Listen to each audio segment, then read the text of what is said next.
My name is Assalamu alaikum wa rahmatullahi wa barakatuh. First, my name is Mohanad Mohsen, and this is my friend Khalifa Khalid.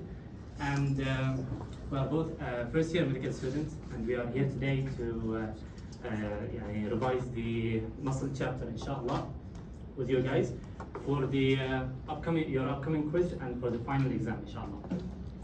And just to have an idea about the session, it is a question-based session, so we will be asking a lot of questions, and we will be receiving a lot of questions also from you guys. So don't hesitate to raise your hand and ask whatever question you are thinking of, and we will try to put our full effort to answer all your questions, inshallah. And just to have a roadmap on the session itself. The session will be discussing the muscle chapter, which is divided into three parts, or three main parts. The first part, which is the anatomy part, and it will be explained by me.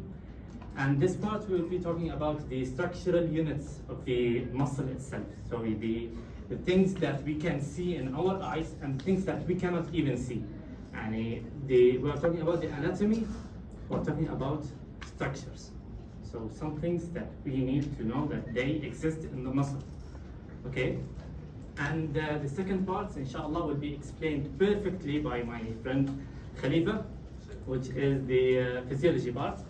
And here we will be talking about how does the muscle function in general. You have to put this in the orientation chapter, where the underlying anatomy is reflecting the physiology, and how the physiology is working is reflecting the anatomy, and vice versa. So you will be learning how the anatomy that we have studied is going to project on the physiology itself. And the third part, I don't know what to call it exactly, because it's like applications of knowledge to our day-to-day life. What happens to the muscle when we run a marathon, or when we are running very fast, when we are doing anything. So the pathways that are used for the ATP production, and a lot of things that are in our daily life that we will be learning about. And the third part will be explained again by me and Khalifa, together, inshallah. So, do you have any questions before we start? Okay. So, as I've mentioned, I will be discussing the anatomy part, which is the first three lessons. So, the first lesson is the overview of muscle types. So, here we are learning about the muscle in general, and what is a muscle, and muscle types, and what are they specialized for. And for example, this simple definition, it's only it's nearly the simplest definition in the book for the muscle. It says that the muscle is an organ that uses a chemical energy, specifically ATP, to convert it into mechanical energy. So that's the simplest definition of a muscle. Okay, and then we'll be having the muscular system types, or the types of muscles. We got three main types of muscles in our body, which are the skeletal muscles, the smooth muscles, and the cardiac muscle. Well, when you think about a specific type of muscle, you should something should pop up in your head to tell you three things about each type of muscle. So, for example, like the skeletal muscle, first thing to think of, it's skeletal, so it's connected to the skeleton, which is bones.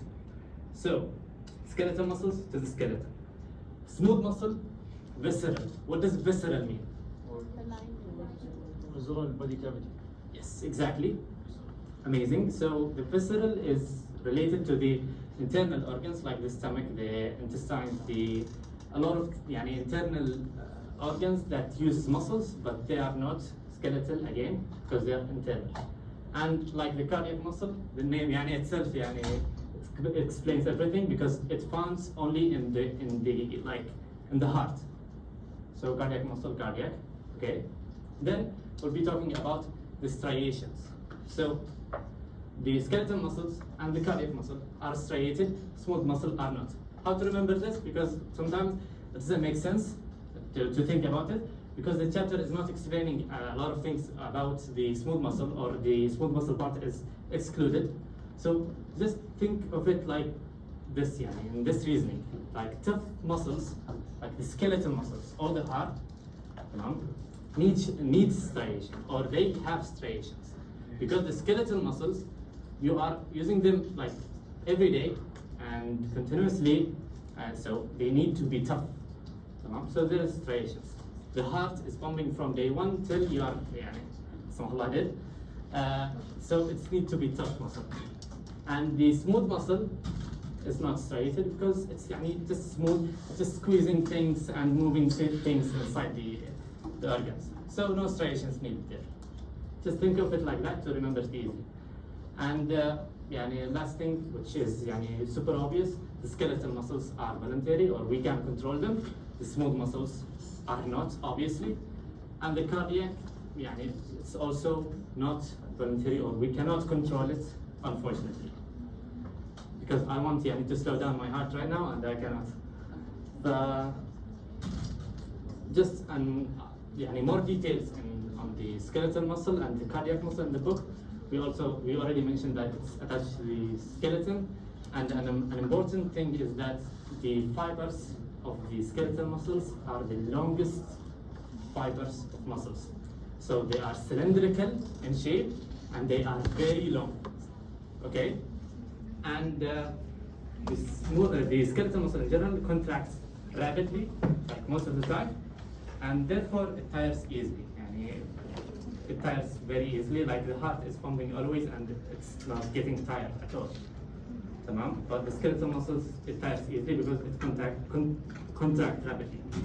Another important thing that the skeletal muscles is very adaptable, which that means that you can control the output of the muscle. I can shake anyone's hand, and I can just shake it gently, or I can squeeze his hand, or I can control the output power of the muscle. So they are very adaptable to what you are thinking or what you want to do with them. And for the cardiac muscle, as we have mentioned, it occurs only in the heart, and it can contract without being stimulated by the nervous system. And this might confuse you a little bit, because the third bullet point here mentions that neural controls from the brain are needed for the cardiac muscle. The story here is that the cardiac muscle can contract by itself because there are some special cells in the heart. You will take this in Bio 2, by the way, in the heart chapter. And there are some special cells that can lead the heart to contract by itself. It doesn't need a neural stimuli from the brain or from the spinal cord to make the heart contract. Okay? But the plot twist here, the neural controls are needed to raise the heart rate or decrease it, depending on the state that the heart is in. Like you are running in a marathon, okay, and your heart rate is not raising, it would be a huge problem. That's why we need the neural controls from the brain and the spinal cord for the heart. So that's it for the things about the specific type of muscles. And okay, now for the characteristics and function, which is the last part of this lesson, we'll be talking about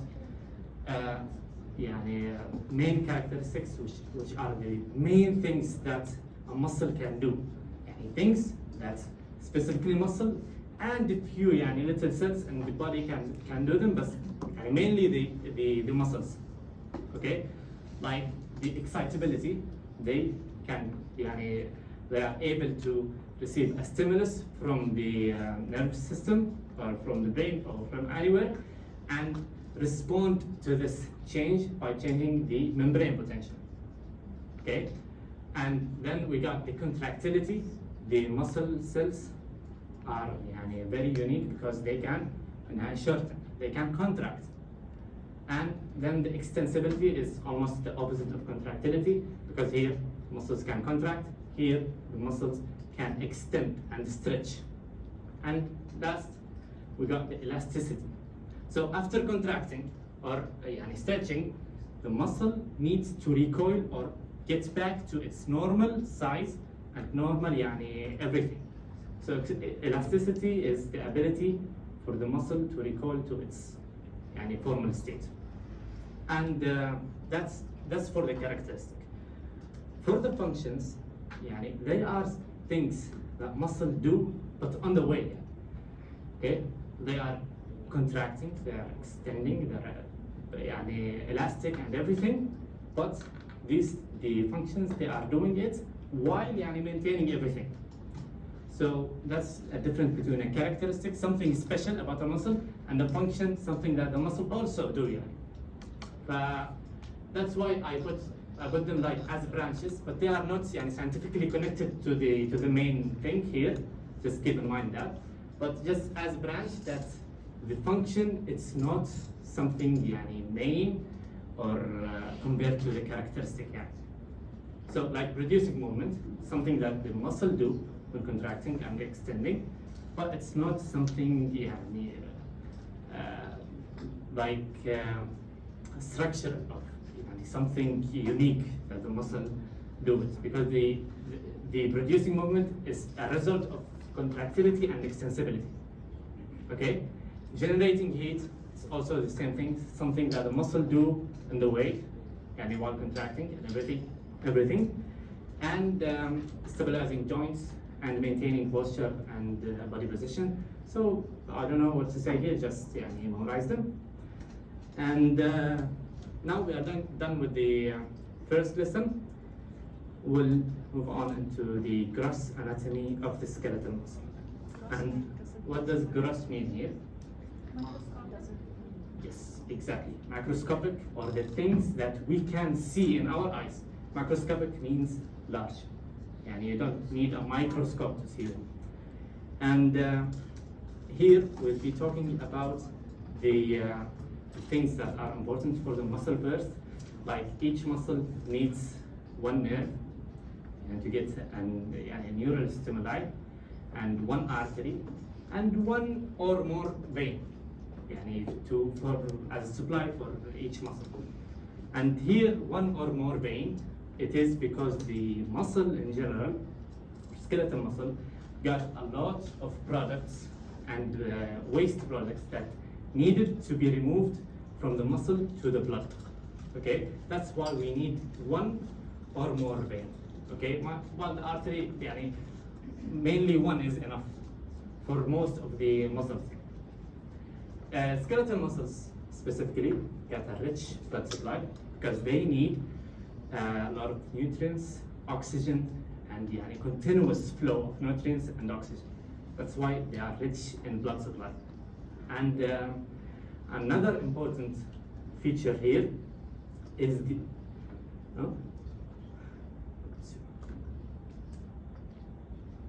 another important thing is the capillaries of the muscle itself. They are also adaptable to the characteristic of the muscle. Like here, the capillary, when the muscle contracts, in the book it says it contorts, or it squeezes between the fibers of the muscle. So like you can see here in the picture, the best picture I found on the web is for the muscle when contracting, the veins got squeezed between the muscles. So they are adaptable to the extensibility and contractility of the muscle. And here, the vein after the muscle stretch or extend, the vein just get back to its normal normal state, and it continues to do everything. So that's for the capillaries. And you guys know what capillaries are, right? Yes. Yeah, they are the smallest blood vessels, etc. Okay, and okay, for the connective tissue sheds, this part is very important because its questions are very direct. شايف إنه حرام. It's not a good thing to lose marks on something that direct. So all you need to do is just remember the layers, remember the shifts, and just answer the questions. And we will be showing some questions to get an idea, because the questions are very direct. So just put some effort to not lose marks on a 3 marks question. Okay, so here we'll be talking about the shifts that are surrounding the muscle itself, and that provide the muscle elasticity in general. So also through the muscle shifts or the connective tissue, the capillaries and the blood supply and everything are profusely branched inside the muscle. And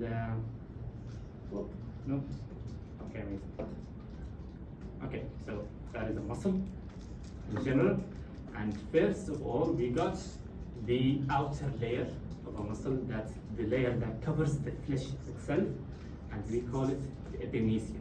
It overcoats the entire muscle, the whole muscle, okay, as a connective tissue. And then we got the muscle vesicle, which is a group of muscle fibers.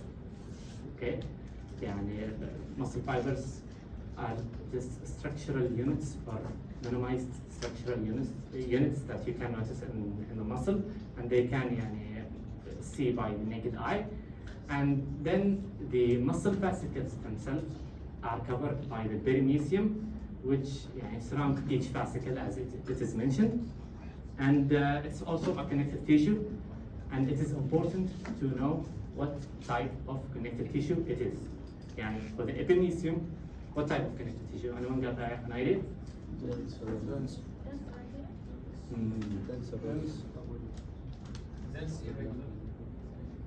Exactly.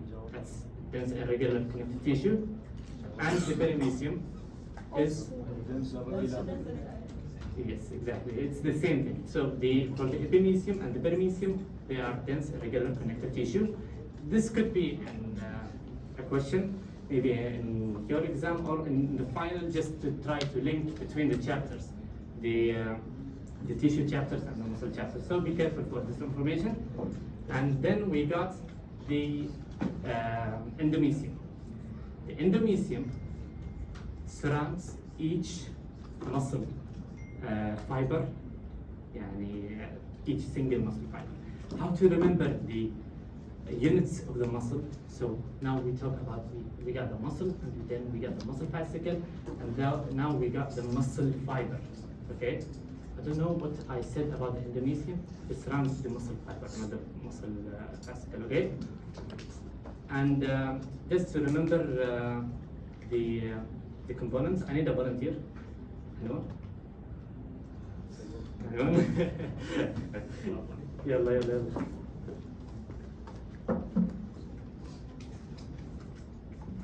Okay, now just look at them.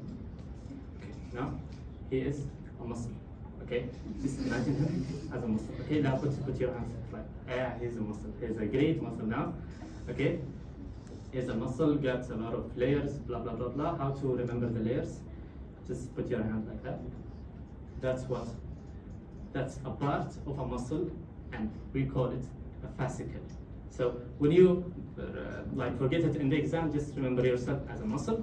That's my fascicle, okay? And just close your palm, okay? And that's what? A muscle fiber, yes. And the muscle fiber, what is it? It is the cell of the muscle. So no, we don't need this now. We need it later, okay? I'll bring you later. So this is like a cell. Remember, it's like circular in shape. Also, the muscle cell, it's not circular, but just to remember. So that's a cell, and we will talk about it more later. So just again, he is now what? Muscle. That's and that's amazing. Okay, so that's it. And now I didn't talk about the muscle fiber. Is elongated, multinucleated cell of the muscle. It's important to know that it's multinucleated, and I don't know, you'll learn more about it in bio too, but just keep it in mind because it's in the chapter. Okay, and that's for the shifts of the muscle. Okay, now we got the question. Anyone would like to read and answer? During a surgical procedure involving muscle repair, which connective tissue would a surgeon typically encounter on the surface of a muscle that merges with the deep fascia?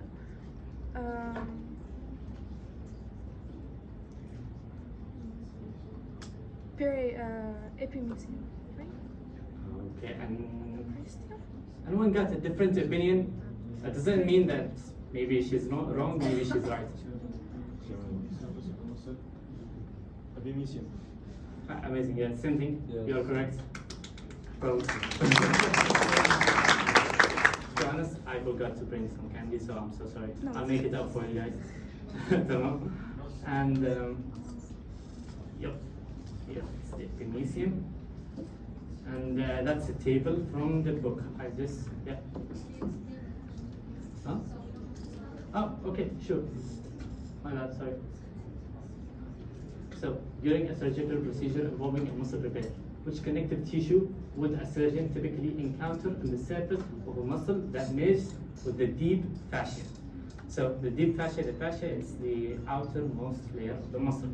So, a surgeon, when he cuts a human being, he will see the first thing in his face, a muscle. This muscle is overcoated by what? By the outermost layer of the muscle. So it will be the epimysium. Okay, understood? Do I need to repeat anything? What's the superficial fascia? Superficial fascia is the outermost layer of the muscle, without the connective tissue, without anything. And the deep fascia? It's the same thing. Same, just different. Okay, so are good? Okay, here is the table. This is something that is not mentioned in the table, and I've added also again the connective tissue types. So we got the dense irregular connective tissue for the epimysium, dense irregular connective tissue also for the perimysium, and areolar connective tissue for the endomysium.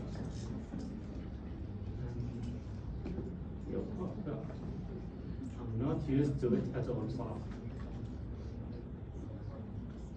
Okay, amazing. So attachments of the muscle. Now we are talking about the things that connects the muscle to the bones. Skeleton. From now on, we are specifically talking about skeletal muscles, just to get an idea. And the attachments are could be characterized based on two things: the insertion and the origin of the muscle. So just think of it like the origin of the muscle. It's always connected to the immovable bone. How to remember this? Just think of a root of a tree or an origin of a tree. It's always connected to the ground and it can't escape to anywhere else. Okay?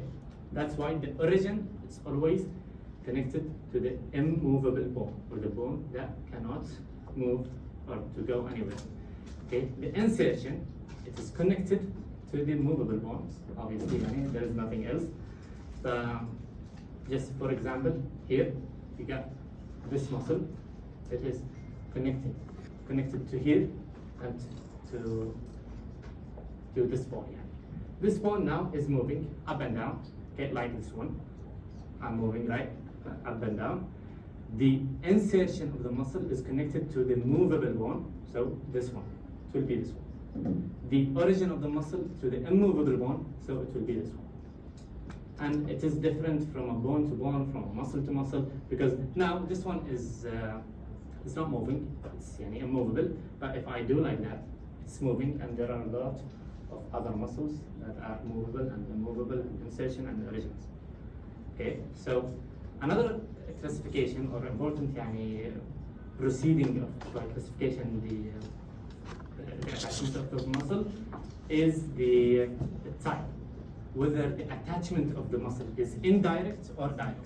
Direct, we mean that the muscle itself, it says, خلاص, I don't need anything, I will connect to the bone or to the other muscle by myself. But it's fleshy attachment. The muscle connects directly to the flesh itself connects directly to anywhere need to be connected to.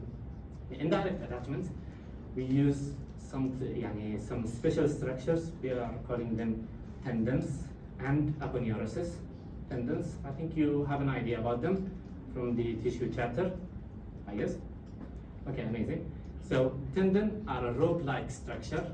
So they are dense, like a rope, and they are connecting a muscle to anywhere, to a muscle, to a bone, to anything. And then we got the aponeurosis, or the sheet-like structure.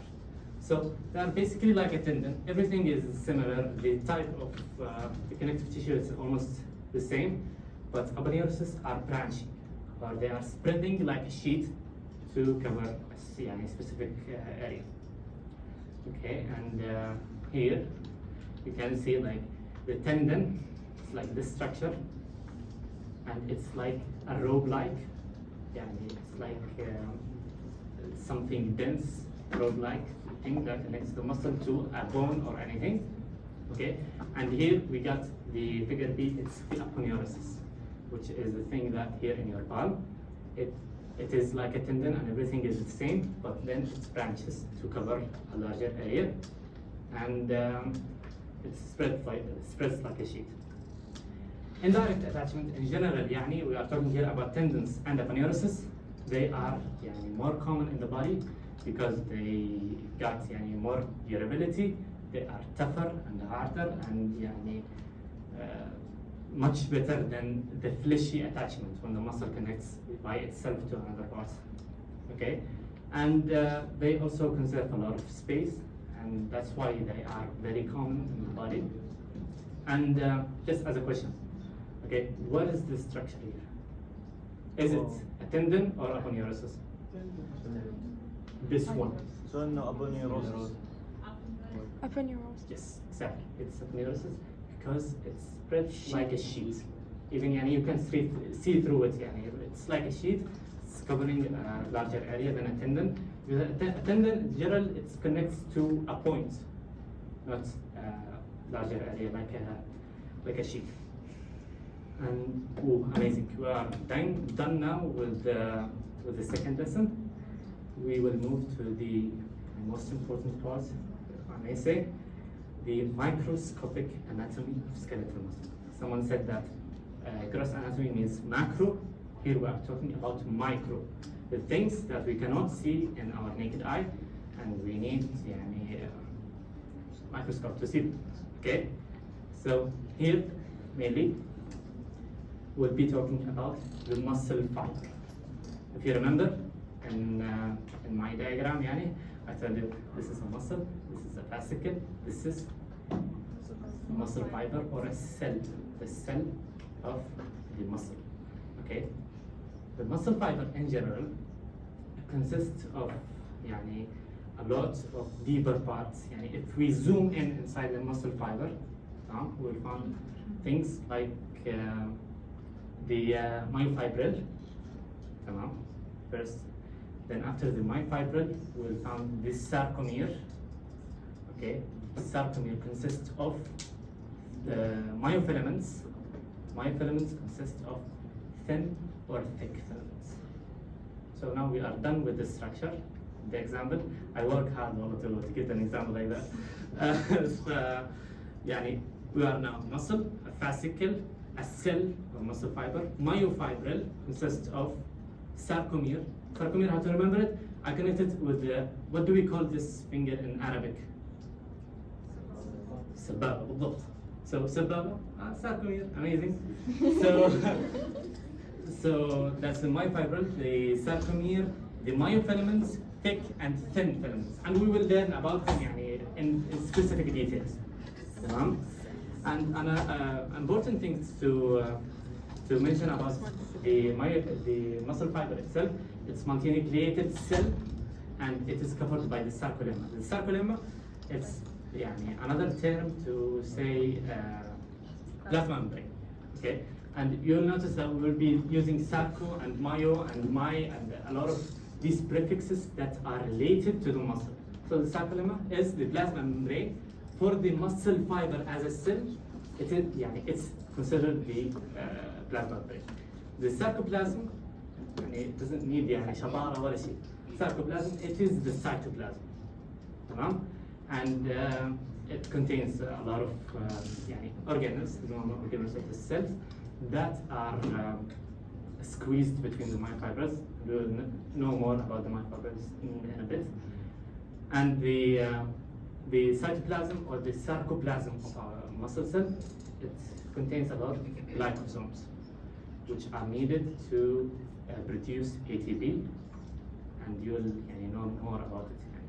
We got a unique structure in the muscle cell itself. We got the myofibrils, we'll be discussing them in a bit.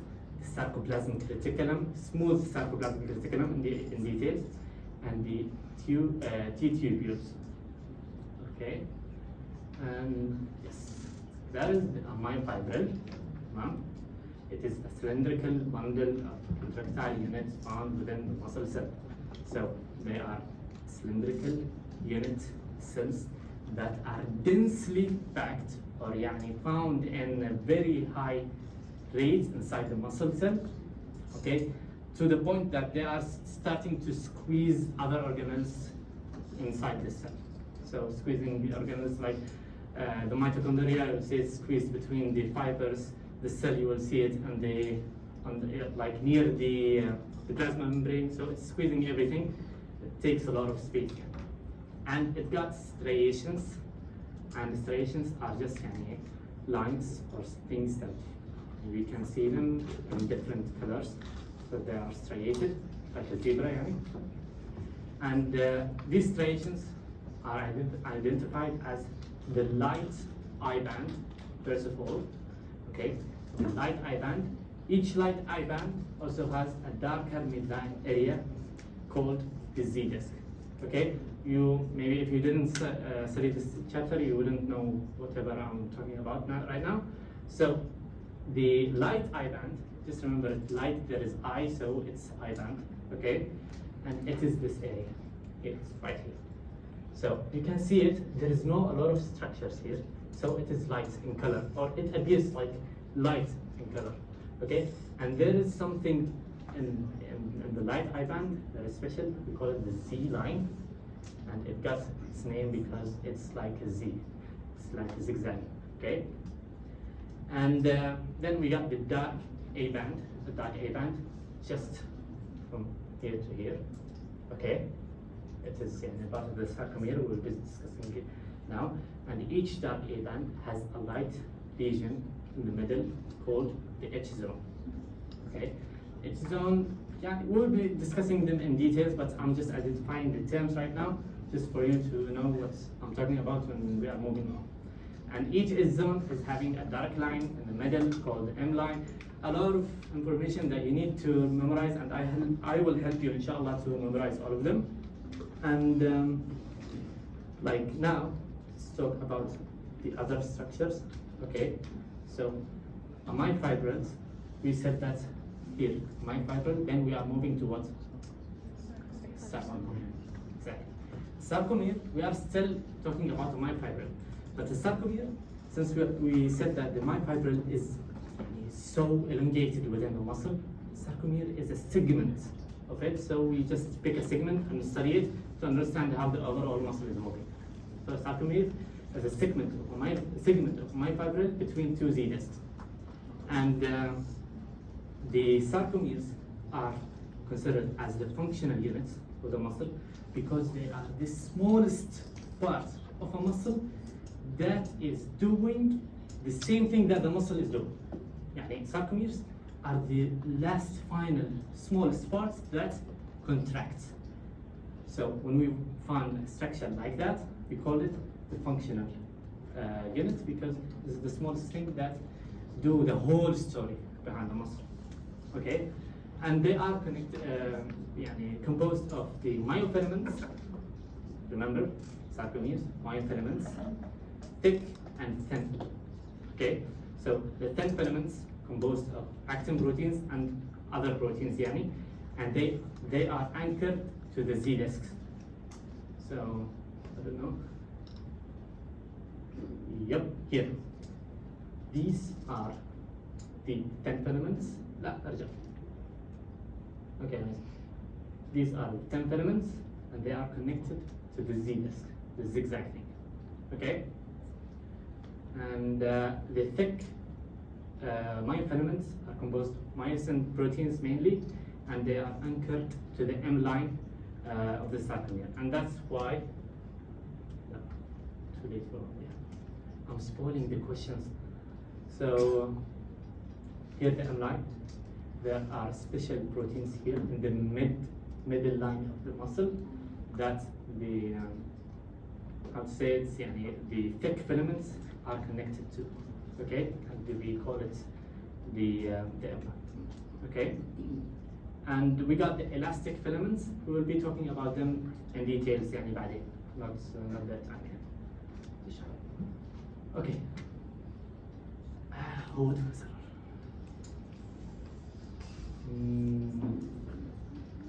You. Yep. Okay. So let's read the question there together first. Which of the following regions of the sarcomere contains accessory proteins that link myosin and thick filaments? I just mentioned, yeah. That was it, you know. the M line. Tamam. And okay, it's a little bit blurry. Okay, anyways, here we'll be talking about the thin filaments and the thick filaments and how are they forming the striation of the muscle itself. So, as we have mentioned, we got the Z disc over here. It is connected to the thin filaments. The thin filaments are in the blue, okay? And we got another Z disc. So this is a sarcomere from a Z disc between two Z discs, okay? And thin filaments, thick filaments, the M lines connected to the thick filaments. And here we will be having the regions of the muscle. But before the regions, we got here across, let's talk about the regions first. Okay, we got here the I band. We said that the I band is a light, lighter in color in the muscle. Okay, and the I band is light in color because it got only thin filaments. There is no overlapping with the thick filaments, so it's only 10 filaments. And we take a cross-sectional image. You know what a cross-sectional means? Everyone knows? I just want to make sure. Okay, I mean, so if you take a cross-sectional image, we will see that dot of 10 filaments, okay? Now, we got the A band.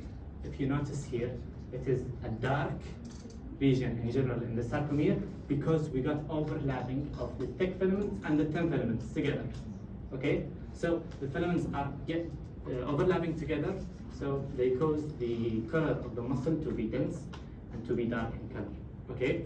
And if we take a cross-sectional, you will see a cross-sectional image, you will see that there is myosin or thick filaments that is surrounded by thin filaments. And there is a specific arrangement that says that each thick filament is surrounded by 6 thin filaments.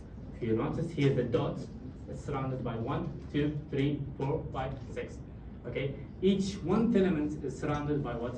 By 3 thick filaments. If you notice again, a blue dot here, it is surrounded by 1, 2, 3 thick filaments. So it's just a special structure, just keep it in mind. I don't know why I mentioned this one. And here we got the M line, as we have said, that it got special proteins that are connecting the thick filaments together. And that's why it's a darker area in the H zone. So the H zone is here, from the end of the thin filaments to the middle. But here there is no overlapping, nothing, everything is clear. Oh. Yeah, everything is clear here, okay? So it's light in color region, okay? But the M line, there is proteins that are connected to the thick filaments. That's why it's darker in color. And yeah, that is the H zone. It's here between the M line and the A band. And that's it. In the H zone, there is no proteins that are connecting like in the M line. That's why you will see only thick filaments. Understood? mnemonic. I got this mnemonic from previous PACademia session of the previous year, and it sounds like helpful. Like we can say that Zaid is a hungry man. So we got the Z lines, the I band, the A band, the H zone, and the M line. Okay, so just mnemonic that might help you to memorize the bands and the lines and everything. Okay, so just think of it, how to memorize where are they. Okay, we memorize them, but how to memorize where are they? Zaid or Z from the word Zaid, it's the last letter in the alphabet, so it will be at the end of the subcommunity. Okay, last things and the margins. Okay, M is for the middle line, tamam? And I is what? Is a 10 letter. Tamam? A 10 letter means only 10 filaments. There is nothing else. So just memorize it. I is very thin. It's for the 10 filaments. The H is a thick letter. Okay, so it got like this. Okay, thick, very thick. It got only thick filaments. And the A is like a hybrid area. Like H, it converts to A.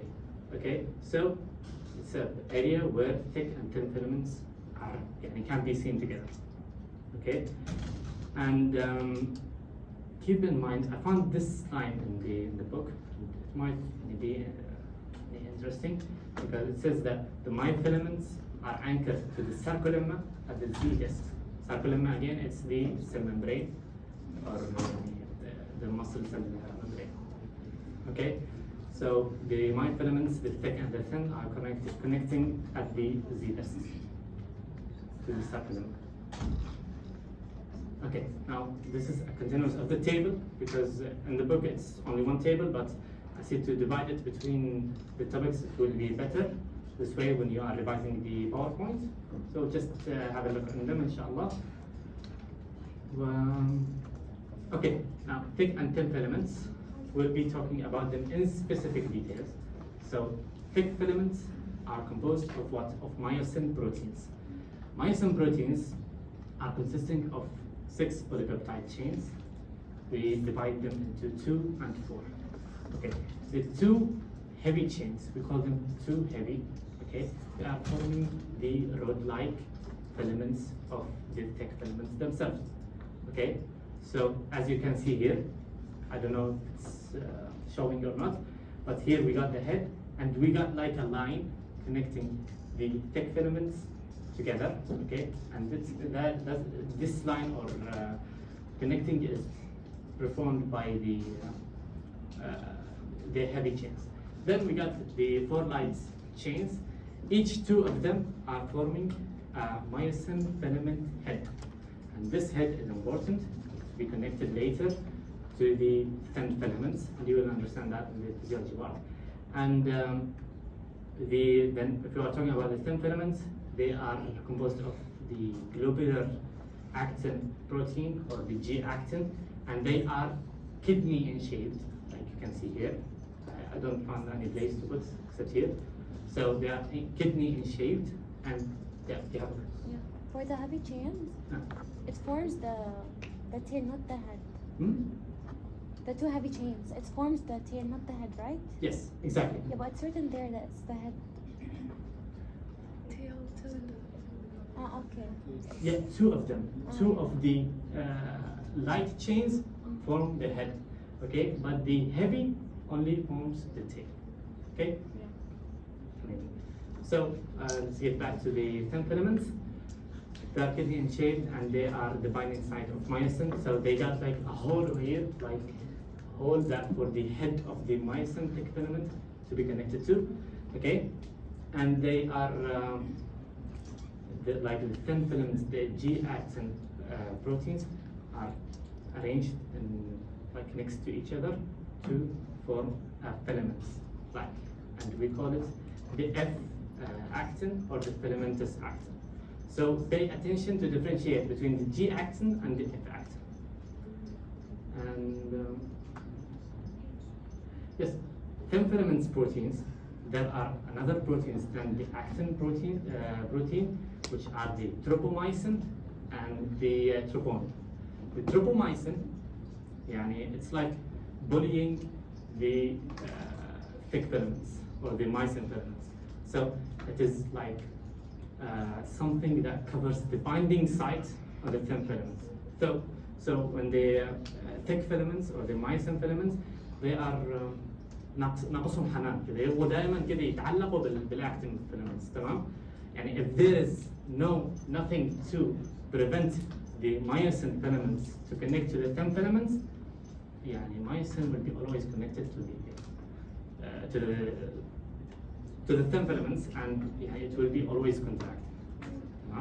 So the tropomyosin, remember that there is a myosin in its name, so it's bullying myosin, it prevents it from connecting to the actin. The troponin, it's a globular protein with 3 polypeptide subunits. That's a very important part. One subunit, it attaches the troponin itself to the actin filaments. Other subunits help the tropomyosin here, the first one, to be connected to the actin filaments, and the last one binds to calcium, and it's very important for the calcium to be bind to it. Helps in contraction, and you will understand it better in the physiology. Other sarcomere proteins, we got the elastic filaments I mentioned before, and I told you we'll learn more about them, and they are mainly the titin proteins that help in the recall and resistance of the muscle.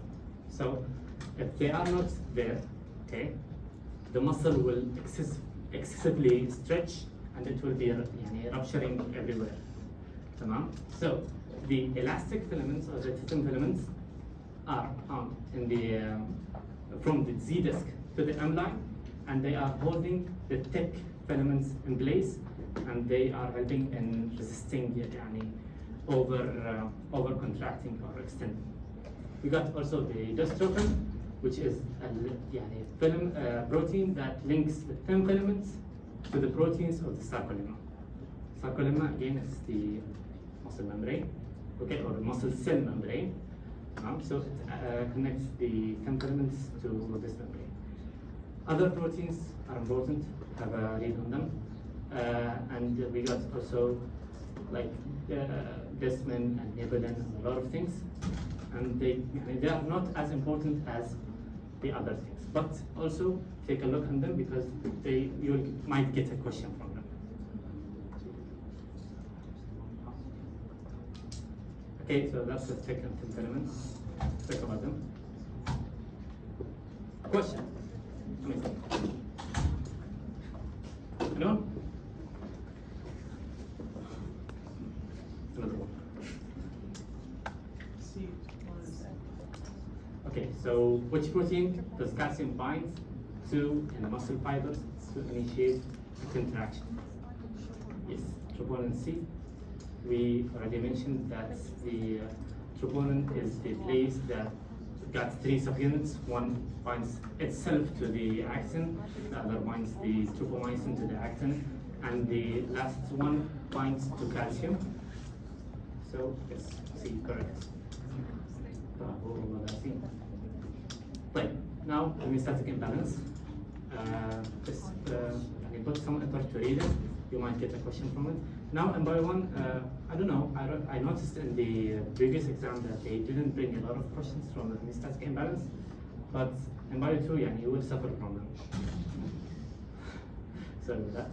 Okay, so we got here the muscular dystrophy.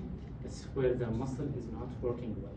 So the muscle is getting large because it ruptures easily, and a lot of things are getting inside the muscle, okay?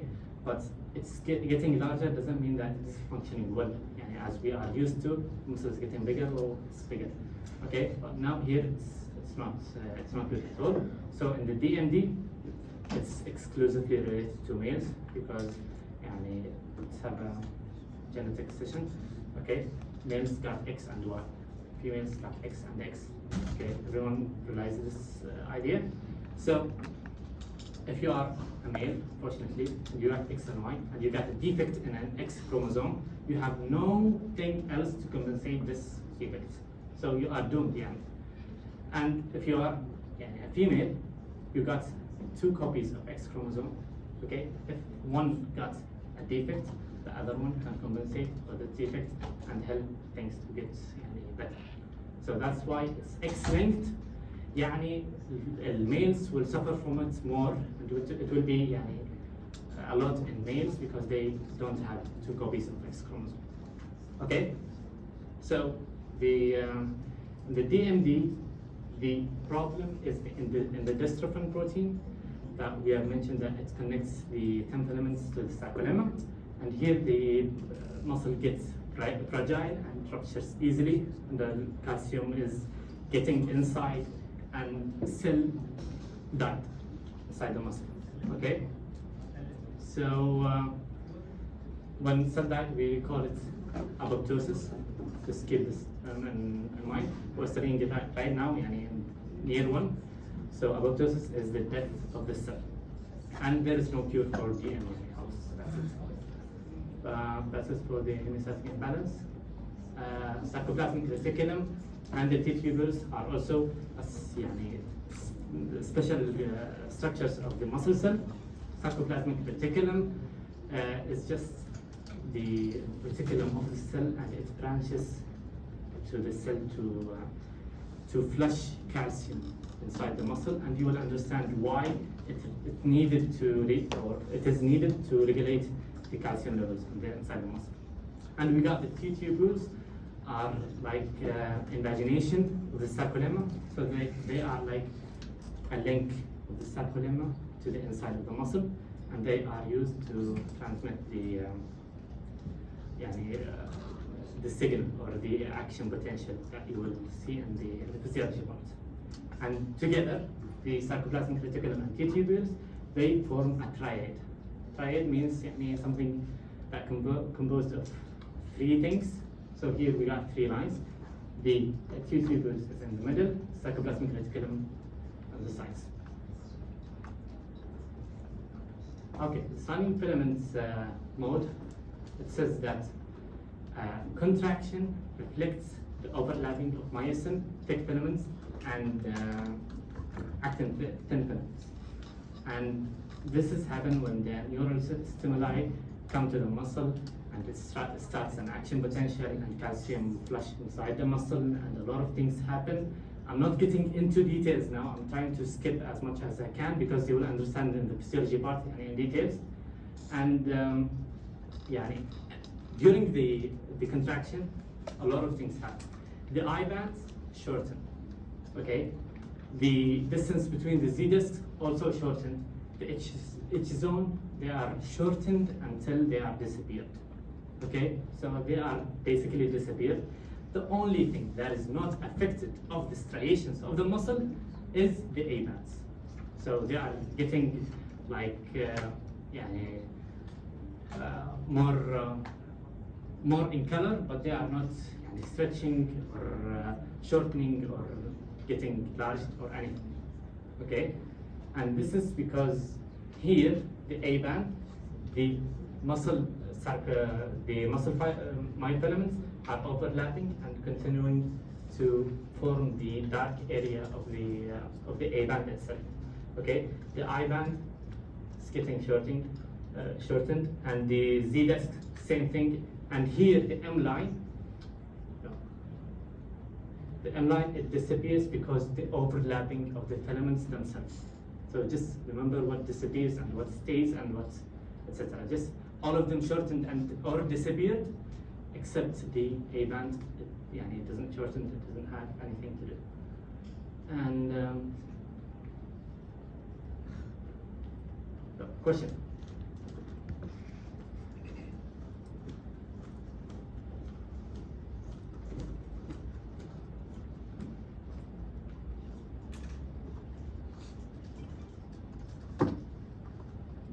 You, yes. On the left and the right, yes.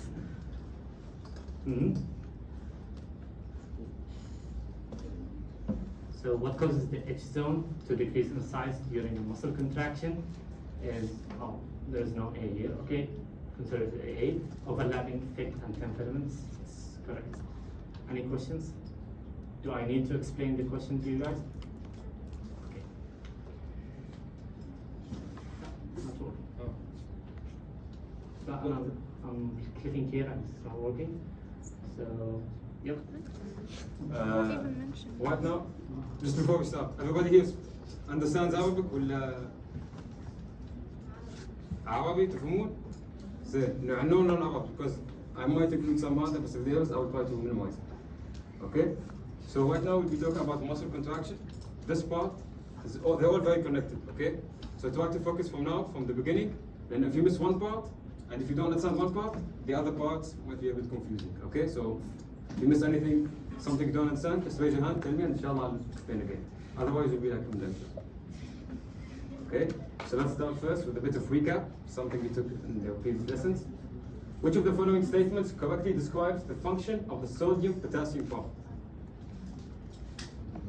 حكم امتحان الترم. الحين شيء. You. C. Two sodium and three potassium out? Yes. Who agrees? You agree? You agree? No, B. B. 3 sodium out, 2 potassium in. It's correct. 3 3 sodium out. So let's draw a little. This is the cell membrane, okay? Let's draw better.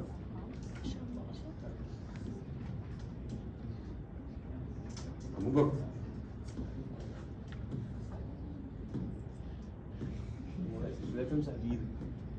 Okay, fine.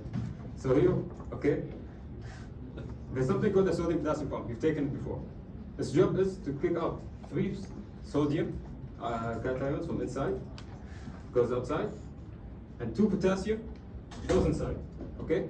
So 2 positives are coming inside, 3 positives are coming outside. 3 outside, 2 inside. There's a difference in number. So do you think the charge will be the same on both sides? No, of course. There will be one side that's more negative and one side that's more positive. So which side is more positive? It's the inside, because more positive is going outside than coming in. So here it's going to be negative, negative, negative, negative.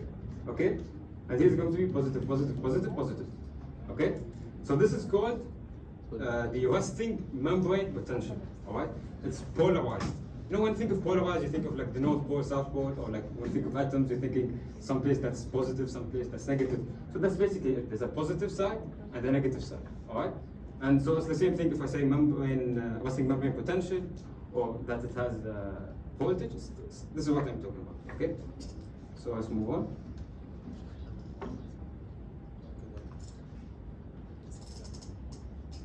So this is just what I've been saying.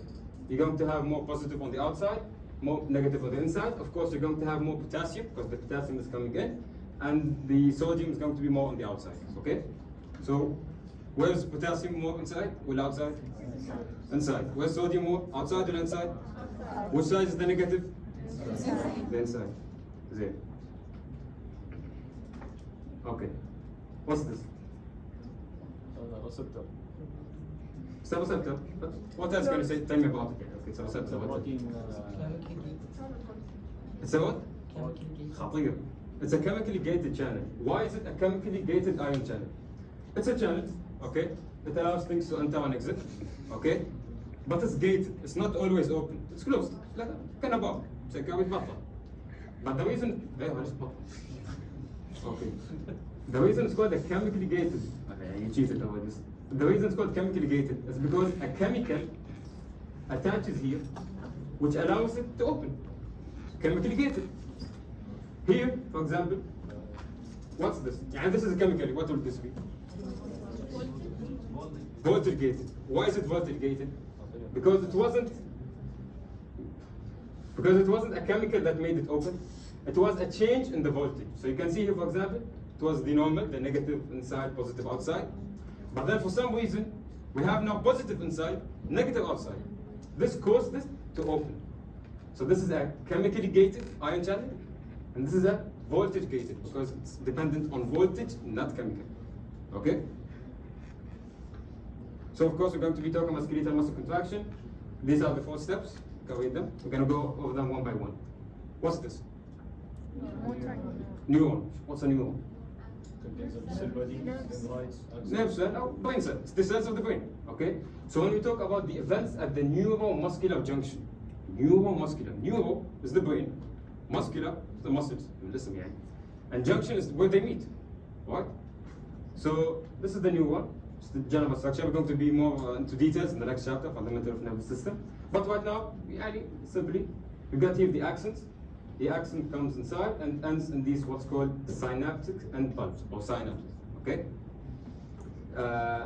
What's special about the neurons is that it's how the brain cells communicate. So there's a signal here inside. Okay. It travels, and then from here, signal continues, goes to the other neuron, etc., etc. But I want you to think about it this way: are all neurons connected together? Are the cell membrane of the neurons connected together? No. So we have a signal that's on the inside, and then we have a break. You said no, صح? So signal on the inside, there's a break, and then we have a signal. Chemical signal. You will send it through chemical signal. Exactly. So the cell membranes, okay, they're not connected. Here we have the voltage. Here we have voltage. If they're not connected, how is it going? How is it jumping? We convert neurotransmitter. We convert this signal into a neurotransmitter, a chemical. Okay? This chemical goes here. Okay? This chemical goes here, starts up another signal. Now this is how the neurons communicate between each other, and it's also how the neuron communicates with the muscle through the neuromuscular junction. So let's go into more details. Okay? So here I said the signal is coming down. Okay? It's coming here onto the synapses. Here, for example, it goes inside. The signal is basically the same thing. It's the you're gonna call the action potential. Okay? It's the nerve impulse. You're gonna know more about how it started, how it propagates, etc. in the next chapter. Right now, all you need to know is that the neuron that serves our muscles are called motor neurons. Okay? And the action potential is simply the signal. Okay? Very basic for it now. Now when the signal comes, okay, signal is coming over here. We have these what? These channels. Okay? Generally speaking, you know how sodium is more on the outside of the cell? Calcium is also more on the outside of the cell. Okay? So we have here a lot of calcium. Okay? When the signal comes, this, generally speaking, we said the inside of the cell is what? Negative or positive? Negative, right? The signal causes it to be positive. Okay? When it changes this channel opens. So what type of channel is this? Voltage, because the voltage is what changes. It wasn't a chemical that bounded here and opened it. It was the change in the voltage that opened the channel. Okay? So the signal comes from up, comes down here. You have this voltage gated calcium channel. Okay? And it opens. Calcium enters. You know diffusion? They go from high concentration to low concentration. We have a lot of calcium on the outside, and they want to enter. Okay? So they enter. They start entering. Once they enter, we have these storage vesicles. Okay? At the end of the neuron. They're called, inside them we have what? We have a neurotransmitter, a chemical, okay, called acetylcholine. When calcium enters, okay, the neuron releases this vesicle through exocytosis to the outside, okay? So to repeat على طول, الهذا يجي فوق, it enters, causes the channel to open, calcium comes inside, the calcium causes the storage vesicles to release to the outside. Here we have the muscle cell, okay? Here we have, this is the cell membrane of the sarcolemma, as Mohanad said. These chemicals, this is the green stuff, is the acetylcholine, it's the chemical. They go and bind to these receptors. Okay? These are acetylcholine receptors. But before I start talking about what exactly happens when they bind, I want to just look at the structure. If you notice here, see them. Okay? It's straight. And then here we have this weird structure. Why? Why is that? You can have more receptors over here because jumbled up, alright? So it's what you call a junctional fold, okay? A junctional neuromuscular junctional fold, okay? So let's look exactly what happens when the acetylcholine binds to the receptor. So we said this is negative, صح? Usually this is negative, this is positive, صح? Positive. When acetylcholine, the chemical messenger, binds, this is a chemically gated ion channel, because a chemical binds. What happens is sodium enters, because we said there's more sodium outside, صح? So it diffuses inside. And potassium exits, because there's more potassium on the inside. It's passive diffusion. Now, if one sodium enters, one potassium exits. Will there be a change? No, صح? But what happens here is that more sodium is entering than potassium exiting. Okay? What do you think will happen? The inside becomes positive because more positive is entering. This inside becoming more positive, this is what you call an end plate potential. Okay? It's an end plate potential. It's the start of the action potential. It's the boost that it's needs. Okay? So, of course, when acetylcholine binds here, you have an enzyme called acetylcholinesterase. When you see A's, usually it's an enzyme. Okay? It breaks down acetylcholine so that the signal stops. Okay? So here, as you said, you're going to have more positive, and this is going to be negative here. Okay? This is called an end plate potential. Because the neuromuscular junction, what's another name for the neuromuscular junction? End plate potential. So the end plate potential, we get the not end plate potential, motor end plate. So at the motor end plate, we get the end plate potential. Okay? So I just want to ask you this. We said acetylcholine, the chemical, binds to the chemically gated channel, صح? What will happen if for some reason acetylcholine cannot bind here? What will happen? No change in voltage, no signal. The muscle will not be contracted, صح? There will be no contraction. Okay? Which is exactly what myasthenia gravis is. It's an autoimmune disorder, autoimmune self. So it's your immune system fighting your own receptors. You start breaking down the receptors for the acetylcholine, and so acetylcholine cannot bind. There's no muscular contraction, which is why you see they have drooping upper eyelids. Their eye muscles, they cannot raise them. They can't contract. They have difficulty swallowing their throat muscles. Okay. What else? They have generalized muscle weakness. Because it's a problem with the muscles. It attacks the receptors of SEH. There's another thing that also blocks the action of acetylcholine, and it's very popular. Anybody knows? It's another thing. What? Huh? No. This is a disease.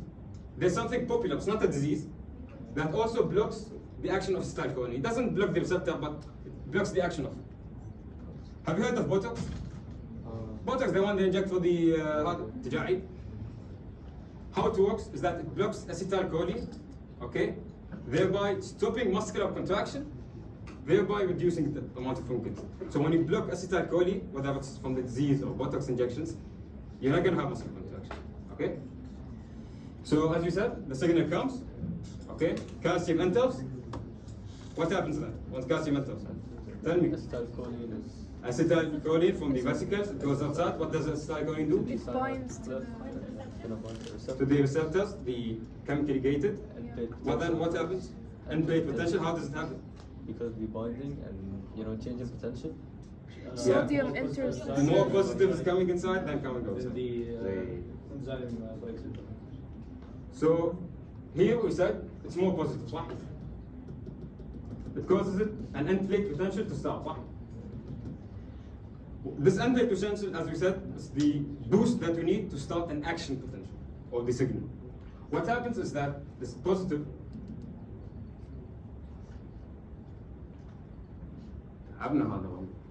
what happens here is that the positive, it's rapids, okay?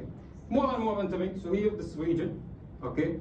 It's going to be positive compared to here. Here it's negative still. Until it reaches here, okay? So let's say, this is a recap. We said that inside was negative, outside was positive, صح? What's the millivolt for the inside compared to the outside? Huh?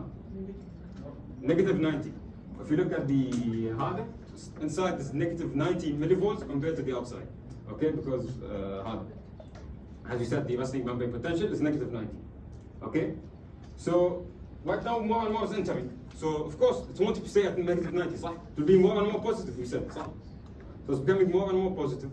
Negative 90, negative 85, negative 80, until it reaches around negative 55. Once it reaches negative 55, okay, it used to be negative 90 down here, now it's at negative 55. This, what's this? Voltage gated, okay. Sodium channel opens. And as you said, there's more sodium on the outside, صح? Once this opens, okay, a lot of sodium ions enter. Okay? They keep entering. خلاص مزحمينهم برا كلهم يدخلون مرة واحدة. Okay? What happens then? What do you think will happen? We said it goes from negative 90 to negative 55. Depolarization.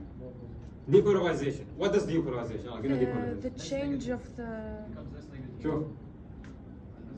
Change of signal. سؤال؟ Okay, دقيقة بس. What does depolarization mean?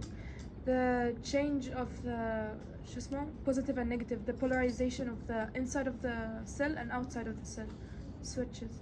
Yeah. So we said that the membrane was polarized, صح? So if you make it less polarized, we are depolarizing it, basically. Okay. So it was negative 90, then became negative 55. So it's less polarized. It's depolarized. Okay. So more and more sodium is entering. What will happen? What's the question? Doesn't ACH come from the action potential, from an action potential? Yeah. So an action potential. It's not direct. It's not that the action potential goes and opens the harder. It causes the calcium channels to open. It's voltage gated. Because action potential is voltage. It works with electricity. Okay. So what's the? But if ACH is like initiated by action potential, how could we need ACH to create EPP? Yeah. Then how does APP come first and then action potential comes second? The action potential is already, of course, we had a start for the action potential. You're gonna know more about this, how action potential starts in the next chapter. But right now, I'm talking the EPP is the start of the action potential of the muscle, not the neuron. Okay? So the action potential of, let's go back.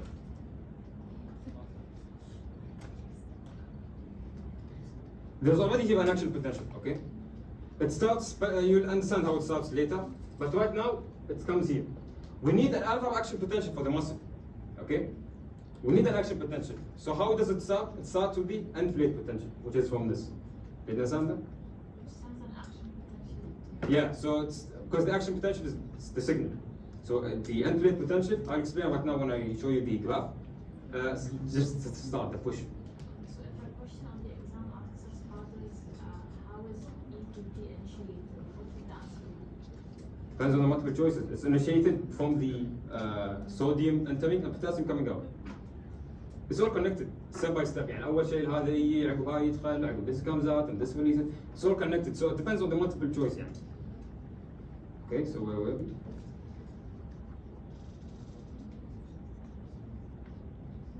كنا هني صح؟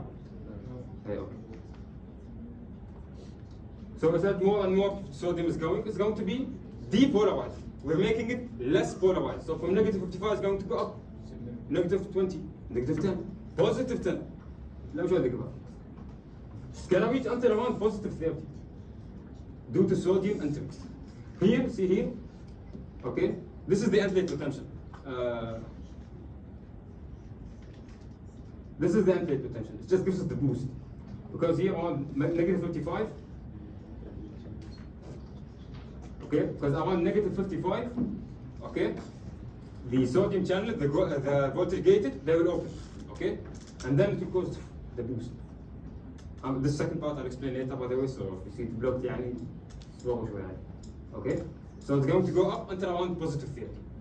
Now, this is, of course, this is step 2, the muscle fiber excitation. This is what we talked about. Here we had the channels, more sodium is going in. This is becoming more and more positive. Okay? It's being converted from negative to positive. It's depolarization. Okay? More and more the signal travels, the action potential travels. Okay?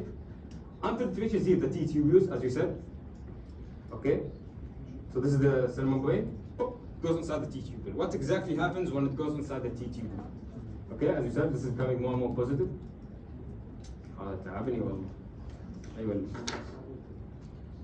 Okay, we said it's becoming more and more positive, صح?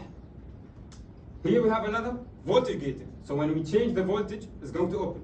But this one doesn't let sodium come in, it does something else. This is, as Mohanad said, the sarcoplasmic reticulum of the endoplasmic reticulum of the muscle. Okay, inside it stores calcium. Okay, it stores calcium. When the signal comes, okay, the action potential comes inside the T-tubule. These voltage channels, usually they're closed. They keep the calcium inside, but then they open from the change in the voltage. What happens is calcium starts being released, okay? There's an increase in the amount of calcium inside the cell itself. This is the cell membrane, okay? And you're increasing the amount of calcium inside the cell. Hello? Clear so far? Okay, let's see what, okay, بعدين calcium, what does it do? This is what does it do. What was this called? Simple reactive. Lactin, وهذا? Myosin. Usually, myosin cannot bind to the actin, صح? Why? Tropomyosin. What does tropomyosin do? Blocks the active site of the actin. Blocks the binding site. Now this is what's special about calcium. When two calcium ions, they come, they bind to the troponin. Troponin pulls the tropomyosin. It makes the site, the myosin binding site, it's where they meet, open. Okay? So this is why calcium is special. It allows the muscle contraction to happen. And then of course myosin can bind and can give us the reaction. Okay? So this is called the excitation, because we're exciting the muscle, we're giving it a nerve impulse, an action potential. Contraction, because at the end you have a contraction, coupling. Excitation, contraction, coupling. Okay? So as we said, goes from the T. The signal comes, enters, voltage gated calcium channel is open, calcium enters the cell, increases inside the cell, they go to here, okay, and they bind. Keep in mind something, the moment these channels open, okay, the moment calcium starts being released from the sarcoplasmic reticulum, على طول it's being pumped back inside. The cell does not want calcium outside. So the moment it sees calcium outside, it starts putting it back inside. Okay, keep this in mind, and it will be relevant soon when I explain. So this is the third stage. We said events at the neuromuscular junction, and then we have the action potential, excitation-contraction coupling. Finally, we have the actual contraction. All right, the cross-bridge cycle. Here we said the calcium bind to the troponin, made the binding site open, which allowed the myosin head to bind to the actin, صح? When this happens, when it's bind, we have an ADP, adenosine diphosphate, and we have one phosphate, okay? When these two are released, so it goes like this, okay? My head is the myosin head. This is the filament, okay? The moment you release the ADP, it bends, على طول. See, it used to be up like this, now it's bent. This is called a power stroke, our walking stroke. It's what pulls the actin filament to the inside. Okay? So why does that happen? Because these two are released. Now these two are bind, صح? There's a cross bridge here. Okay? A cross bridge is this, by the way. They bind together, we call it cross bridge. Okay? When ATP comes, triphosphate, when it binds to this, it detaches it. Okay? It detaches it. It used to be connected. Okay? Now it detaches it. So ATP, what's ATP? Triphosphate. It gives you energy, صح? As Mohanad said, in the myosin head you have an ATPase. So we break down the ATP, triphosphate, into ADP, diphosphate, and phosphate. Okay? This makes it, gives us energy. This is how actually all of the energy, and you get it more in biochemistry next semester. Okay? It's ATP hydrolysis. So when it's energized, the myosin head, they come back, it's called cocked position, and they're ready to bind again and start the cycle. So if I'll explain it this way, my head, okay, this is the myosin head, this is the actin filament, it binds. Right now, it's connected ADP and phosphate, okay? They get released, I bend down, okay? ATP comes, I'm detached, but I'm not active, I'm still bent, okay? I'm still bent, I'm not straight, I'm not cocked, okay? It detaches. And then when ATP hydrolysis happens, I go back, I attach again, okay? And I want to draw something. So I said this is the actin, this is the myosin head, okay? Let's say first it's bounded here, bounded here, okay? It's bounded, and then ATP hydrolysis, this whole thing happens, okay?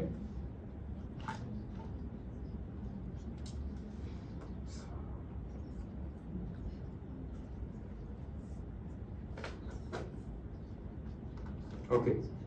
So it bonded here. The myosin binding site, this is the myosin. Do you think when it comes back here in the beginning, do you think it will bind at the same side? Where will it bind? Multiple sites, صح بس where exactly? يعني will it come back here? Side under trophon. They will have trophon. It will push the actin. Exactly. So this power stroke it pushes this in the front. So at first it bonded here, صح? Second time it's gonna bind here. It's gonna bind back. Because you're pulling it, keep in mind, huh? If every single time I'm pulling the same place, I'm not doing anything. I have to go back. So if this is the harder, it's gonna go from here, and then here, and then here, until it goes in front. So this is the second time. Third time, it will bind over here. Fourth, etc. until you finish contracting, okay? Another thing you have to keep in note is that when you bind the myosin head to the actin, not all of the myosin heads are bound at the same time. What does that mean? يعني أنا الحين, if all of them are bound at the same time and they push at the same time, they push like this, the actin filament is going to go like this, come back, صح? Because nothing is holding it يعني. Okay, I got pushed, and then I got to come back.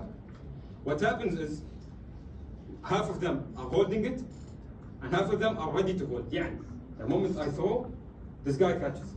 And then he throws, and this guy catches. Half of them are catching, half of them are waiting to be held.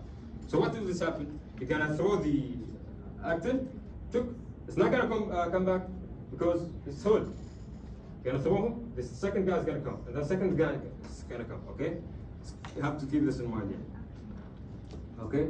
So thin filaments cannot slide backward as some myosin heads are always in contact with the actin. Half of them, okay? And as I said, as soon as the calcium is released from the sarcoplasm هذا على طول they're being pumped back على طول, okay? And this is just a quick summary. It shows you the signal comes, as we said, signal comes, acetylcholine being released, binds to the gated channel causes end-plate potential, end-plate potential, action potential, down the T-tubule, T-tubule causes what? Calcium, due to what? Action potential. Action potential, صح? The action potential comes down the T-tubule, and then what happens? Calcium binds to trophon and removes the tropomyosin. Before that, the action potential, you said calcium, what brings the calcium? From where did it come? The action potential that opens the gate. From the sarcoplasm. T-tubule. Voltage gated calcium channel, صح? Yeah, you're correct. I'm not saying you're correct. Okay, so the voltage gated calcium channel, calcium is coming outside, and then as you said, it goes to the tropomyosin, troponin, tropomyosin, and then how do you explain the harder? So what's the first thing that happened? They bind, okay? Myosin binds to the actin. What's connected to them? What's connected to what? To the myosin as it's bound to the actin. What's connected? Myosin. ADP and phosphate, صح? Once you remove the ADP phosphate, what happens? It bends down. What do you call this bending down? The power stroke. It's putting it in the inside. Okay. What's next? Binds with ATP. ATP comes, صح? What does ATP do? Remove it. It removes it. Then ATP hydrolysis. Okay. So and then what happens? ATP hydrolysis. ATP hydrolysis. It goes back. Huh? Goes back to Why does it go back? Yeah, it's bent. Why does it go back like this? to push the actin. It's energized. Yeah. Yeah, it's to push again, but the reason it happens is because ATP is broken down, brings energy, Because and it's energized. And what do you call this position that's energized? Cocked position. Cross bridge is when they're connected. Okay? It's visual better. This is a cross bridge. Okay? This is a cocked position. This is a power stroke when it pulls it like this. Now we said ATP comes and binds, صح? صح ولا؟ Yeah, hand raised? No, I'm wrong. زين. ATP comes, when it binds, it releases, صح ولا؟ Yeah. What will happen if there's no ATP? Then no contraction happens. It's gonna stay low. No contraction? No crossbridge. Cross bridge already formed. It won't. The myosin head. No relaxation. Okay, wait. It doesn't detach. It doesn't detach, Yeah. no relaxation. The cross bridge happened, okay? The power stroke happened, the muscle is contracted, خلاص. The ATP is needed to detach it. If there is no ATP, for some reason, it will be, say like this, صح? Say like this, cross bridge, huh? It's not going to keep contracting. Contracting means it's contracting, releasing. خلاص, it's permanently contracted. Okay, we said if ATP is not here, it won't happen. Think about it. Why will you not have ATP? What's the system? What's the cause? Your body does not have Yeah. Huh? See, no oxygen, يعني for a long time you're gonna die. But for a short time you're gonna have anaerobic source of energy. You're still gonna have ATP يعني. Repeat the cycle again. Your liquid trust. Yeah. Okay, let me repeat my question. We said ATP is needed to detach the myosin from the actin, صح? If we don't have ATP, it will stay like this forever, صح? Why don't we have ATP? يعني, what's the scenario where we don't have ATP? And we even think about it this way. صبر. Yeah, lack of oxygen. For a long time we're gonna die, but in a short time we have anaerobic. We're still gonna have ATP, even lack of oxygen. ATP deficiency? Yeah, why? Why is there ATP deficiency? Huh? Death. From death, yeah, my body doesn't need energy. Okay? If the myosin head doesn't detach, does that mean there's going to be a previous contraction of the same area? It's permanently contracted. Okay. It's permanently contracting. Does that cause rigor mortis? Exactly. أنا الحين بنتقل لموضوع الريجر موتس. The reason I brought it up is the homeostatic imbalance. Rigor mortis is basically when the muscles are permanently contracted like this. When you're dead, you can see photos of rigor mortis online. The reason it happens, it's very short, 4 hours after death. The muscle cells, they're not dead yet. They're not degraded. But there's no ATP. I'm dead. How will I have ATP? يعني? Is it? So there is the cross bridge, there is the power stroke, but there is no detachment. It's permanently contracted. أنتوا؟ عندي سؤال عن السايكل قبل هذا؟ اللي كان فيها كلام. لا. كلام. أوكي. أول جملة ما فهمتها. ده في تعيدين يوم قلت لك نصهم يمسكونه ونصهم هذا. هذا هو. انه الحين تخيلي زين. خلي الحين انا ماسكنه فويته شي. اوكي؟ فويته شي وهديتي بيرد صح؟ لان انا مو ماسكنه، انا بس فويته بيرد. يعني هالشيء results in what؟ It results in the contraction actually can happen. يعني مثلا مو ستيجز، طبعا مو من اول مره اول فره خلاص المصل فولي كونتراكت. فهمتي؟ يعني الحين هاي ايدي شي ما بتسوي شي من اول مره. لازم ستيجز slowly contracts until it comes inside صح؟ So في هذا الثين فيلمنت اوكي؟ بس مره واحده شي هذا فره شي. فهمتي؟ وهم ماسكينه شي يفرونه. زين؟ كل ما ينفر يرد. كل ما ينفر يرد. فهمت يعني؟ زين لو الحين هالايد جالسه تفر شوف فرت هدد عطوها يمسكها ويفر فهمتي؟ ما بيرد، ليش ما بيرد؟ لانها ماسكنها فهمتي؟ they're always on contact يعني دوم في مايسن واكتن شابكين بعد دوم نص شابك نص يتريح اول ما هاي يفر على طول هاي يسخ فهمت كيف؟ is this clear so far؟ اسف يعني عادي في ناس اوكي زين so this is rigor mortis. Is rigor mortis clear? See, shortly after breathing stops, خلاص يعني you're dead. 1 hour no oxygen خلاص يعني. ATP synthesis ceases, okay? But you still have ATP until خلاص. All the ATP is gone, and here it causes the irreversible cross-linking. Okay? Now repolarization. So we skip this part, but I want to come back to it. Okay? We said what happens in depolarization when the end-plate potential comes? What happens? Sodium's enter, okay. Huh? Potassium is outside. Becomes less polarized. Becomes less polarized, صح? This used to be negative, but becoming more and more positive, صح? Because the sodium gated. If you remember the graph earlier, we stopped at positive 30, صح؟ كان شيء تقريبا؟ كان شيء وهني كان بوزيتيف 30 صح؟ ليش وقفنا على بوزيتيف 30؟ ليش ما كملنا بوزيتيف 100؟ ليش 30 شو سبيشال في 30؟ It activated the potassium. ها؟ It activated the potassium. and شيئين Stopped the sodium. عليك نور. Once it reaches positive 30, this is another voltage gated channel. It's for potassium. It opens. And at the same time, the sodium closes. شو يعني؟ يعني no more sodium is entering, but potassium is exiting. So what's happening? The positive from the inside is going outside. What will happen? Repolarize. It will be more negative, صح? يعني we had here positive شليناهم وديناهم برا شو بيصير داخل؟ negative. And it's going to keep going down. It's going to be more and more negative. More and more negative until when? Resting membrane potential. Okay, negative 90. Why? What will happen at resting membrane potential? This will close. This will hard. Okay. This is back to normal. ولا? Is the cell خلاص normal now? Is this the same resting membrane potential? The ion distribution is abnormal. صح بس it's negative positive صح؟ The charge is the same, negative 90, negative 90, negative inside, positive outside. The cell is normal when speaking about charge. But we said in the beginning that sodium is coming inside, okay? Here we have a lot of sodium. Sodium, sodium, sodium, sodium. And we said that the potassium is going outside, صح? To make it more negative. We have potassium, potassium, potassium, potassium, okay? Is this normal? No. Is it normal for sodium to be inside and potassium outside? It's not normal, صح? What's normal? شو المفروض؟ Potassium to be inside. sodium oxide. Yeah.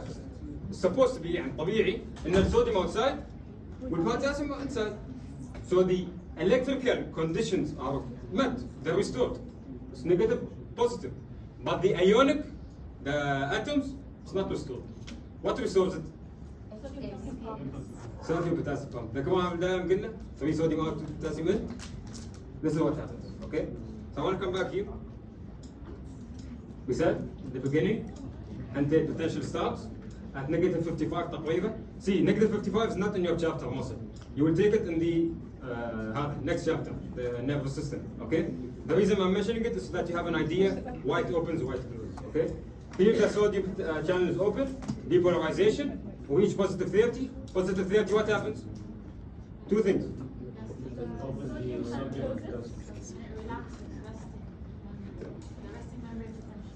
قبل. What happens at positive 30? ليش ما يكمل 100 كده؟ Sodium closes. Sodium closes, potassium opens, صح? This causes the voltage from positive to 30 to become repolarized. It used to be polarized, we depolarized it, now we're repolarizing it, okay? Until the potassium channels are closed. There's something here called,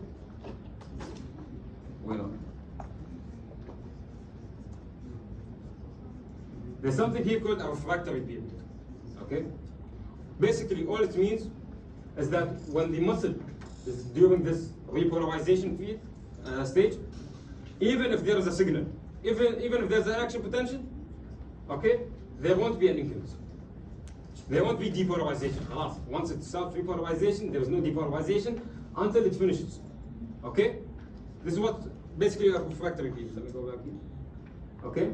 So during repolarization, muscle fiber is in a refractory period. It cannot be simulated. Even if you give it messages, it will not open the channels. خلاص. Until this finishes, and then it can start again. Once it finishes, it can start again. You can't start from here and go up like this. No. Okay?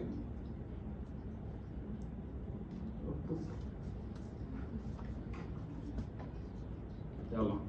Question time. Which of the following occurs during the power stroke of the Moisen? Another one. It looks.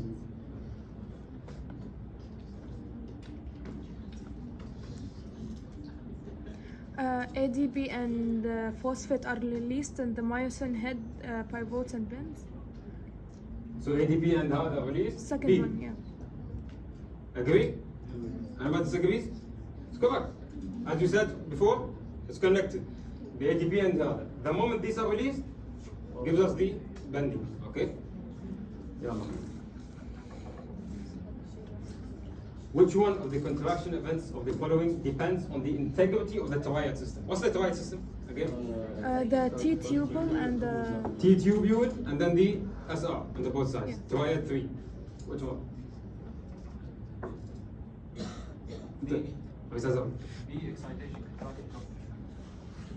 Excitation, contraction, coupling.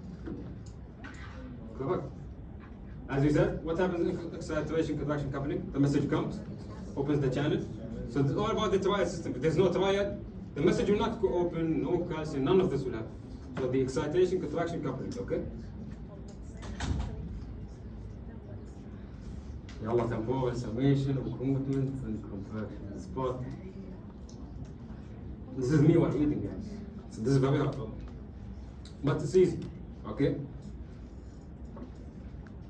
First, let's clarify some definitions. When we talk about muscle tension and load, what does that mean?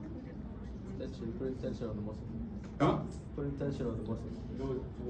The tension It's is a my force. force. The force from me, from the muscle itself. The load is the wazn, is the resistance. So right now, I'm carrying it, yes? This is the load. The tension is from me. So muscle tension, this is the load, okay? If the load was more than the muscle tension, what will happen? Muscle fatigue. Huh? Muscle fatigue. Tiredness of the muscle. No movement. I won't be able to carry it أصلاً بالأساس. يعني imagine I carry this building. It has high load, high هذا وزن عالي. I won't be able to carry it because it's stronger than my muscle tension. But if my muscle tension is more, I'll be able to carry it easily. Okay? So this is all what we mean. Load is also called resistance. It's the opposing force. Okay. Motor unit. As we said, it was a motor neuron. Okay? That connects it. It innervates all the muscle fibers. It can either be few, يعني, if you look here, this is innervating two, صح? One motor neuron here, innervates two, here's three. Or it can give you like hundreds, many. Why? Why do you think? يعني, why is there some of them 3, some of them 100, some of them 50? Why? What's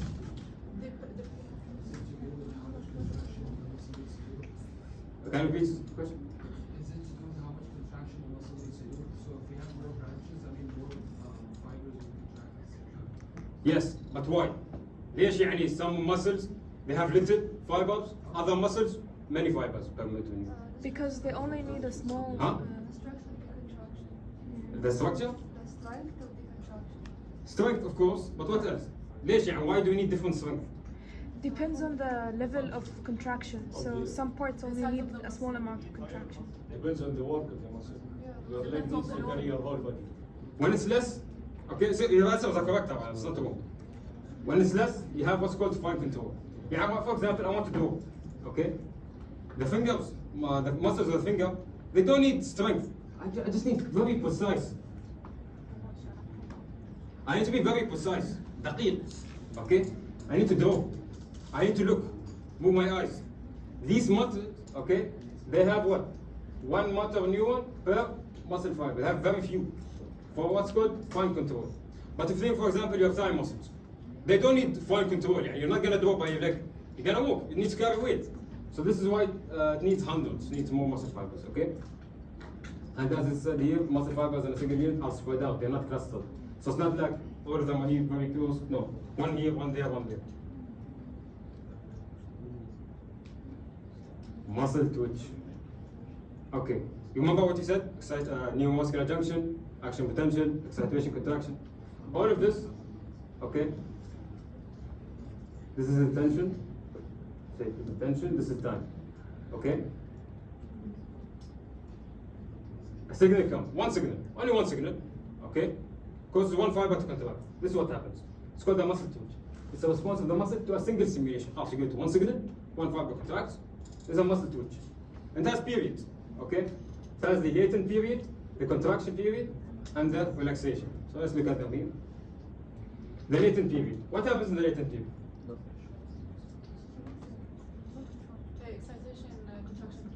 Excitation, contraction, coupling. Everything we talked about in the previous slides, the events at the neuromuscular junction, muscle fiber excitation, excitation, contraction, coupling, until the stage where the myosin binds to the actin, this is all in the latent phase. As you can see here, it's very short. Okay? This whole action potential comes, goes down T-tubule, causes calcium release. This all happens in the latent period. The moment contraction starts, it's called the period of contraction. Okay? This is where contraction starts. And when it ends, what happens after contraction? Relaxation. We call it period of relaxation. I want to go back to mention this. The length of the contraction can be 10 to 100. And the length of the relaxation can be 10 to 100. Why 10 to 100? What do you think? Do you think the contraction time of all muscles are the same? Yeah, the muscles of my eyes, and the muscles of my hands, and the muscles of my legs. The contraction time and the relaxation time, do you think they're all the same? No. Why? Size and? Huh? You good? Shape or structure. Of course. Function. And not all of my muscles they have the same function, صح? Some of them are precise control, some of them they want to carry weight. And so this is why when you look at the contraction, see this is the latent contraction and the other. And the lateral practice of the eye muscles, okay? For example, I want to move my eyes, okay? I need to be very fast. I don't want to be slow and look loud. I want my eyes to move fast. So the muscles of the eyes, contraction, relaxation, very fast. But if you look at the gastrocnemius and the psoas, these are the calves muscles, okay? البطة بالعربي. زين? If you look at them, they have what? They have slower contraction time. See, 10 to 100, and then 10 to 100. The reason is because their function is not to be fast, it's to be carry weight, and it's very slow. Okay? Is this clear? Muscle tension, muscle twitch, motor unit. Okay. Graded muscle contraction. We talked about the switch, you know, latent phase, contraction phase, and the relaxation phase. Do you think this is how our muscles actually work? No. We're not robots. It's not muscle twitch. No. Our actions are very smooth. I can walk around, move my hands, they're very smooth. What causes the smoothness in my action? It's called a graded muscle contraction. To better understand this, I'll give you this example, okay? Now imagine I send my friend a message. What's up? I send him one message, okay? Do you think it's the same if I send him one message than if I send him like 40 messages? Boom, boom, one message, or 1, 2, 3, or 40 message? Is it the same? Will I get the same response from him? No, صح? If I send 40 messages, you will have stronger response, صح? في شيء غلط، معلش طب سوي 40 message. So the frequency, okay, the amount of times I'm sending the messages to him, it's gonna affect the response. It's gonna have stronger response. Okay, so this is the frequency. Now let's say I send him one message, okay? They're both one message. One of the message, 3 words, hi, how are you? Okay? The other message, فقرة كاملة، قصة حياتي كلها. Long message. Do you think it's the same if I send one very short message to one very long message? No, so the strength of that, or the intensity of that one message also matters, صح? So the frequency, the amount of messages I send, and the strength of that one message, they all play a role, صح? So this is exactly what graded muscle contraction is. It depends on 2 things. Increase in frequency of stimulation, which is what's temporal summation, and increase in the strength, right? One big message. So let's look at first the temporal summation, or the frequency of summation. Temporal means time, okay? So you have more frequent messages. Instead of one message, you send boom, boom, boom, boom, boom, more than one message, okay? So the muscle is stimulated at an increasing faster rate, what will happen? Okay, I'm going to do this. This is the muscle twitch, صح? The latent phase, contraction phase, relaxation phase, صح? Another stimulus comes, you have latency, contraction, other. If another message comes here, what will happen? Same thing, صح? Contraction, relaxation. We're talking about tension. Okay? Okay. Now I have another question. During relaxation, what happens? You said what happens during relaxation? Repolarization, but what happens inside? I'm not talking about electricity now. Calcium is being pumped inside, صح? They're being detached, they're being put back in the sarcoplasm. Let's say from one message, we got like 1,000 calcium, okay? We got like 1,000 calcium ions. These 1,000 calcium ions released in the cytoplasm, maybe he caused like 20 to 30% of the myosin heads to bind, okay? And now it's being relaxed, so this is going inside the cytoplasmic reticulum, it's being less, 1,900 until here. Here, okay, at this stage, let's say we gave another stimulus, okay? We're going to release another 1,000, صح? First time we release 1,000. You guys the hand? Okay. So first time we release 1,000. Here, for example, let's say right now we have 500. We gave another message. This message caused another 1,000. What will happen?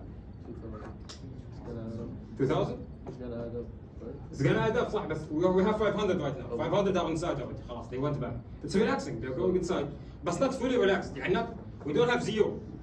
We don't have zero calcium. We have some calcium still here. So, Okay? yeah. But we gave it another message. We added another 1,000. What will happen? So 500 went inside, yeah. So we have 500 left. So 500 plus 1,000. We're gonna have right now 1,500. So instead of the 20 to 30% from the one message, The second message, by the end of it, we'll have around, let's say, 40%. So more muscles, we have a stronger response.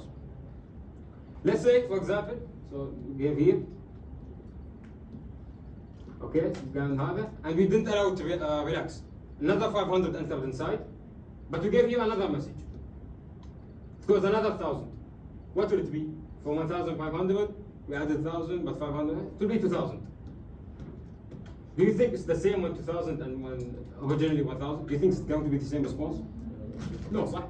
The more the calcium, the more the response, the stronger the response. Instead of 20 to 30% of the myosin heads are attached to the actin, we're going to have maybe like 50%. We're going to have higher. Now someone might say, but earlier we said you had something called the refractory period. Okay?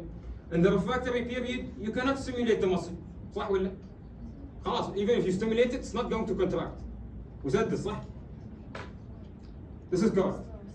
During the refractory period, okay, if I draw here the many volts, okay, during the repolarization, this refractory period, during this stage, even if you send a message, okay, I said send one message or send 40 messages. Even if you send 40 messages, it's nothing gonna happen. خلاص. Refractory period. You have to respect that refractory period. But what's special about skeletal muscles is that the refractory period is very short. يعني by the time the refractory period is done, not all of the calcium ions that were released are back inside. يعني we have, for example,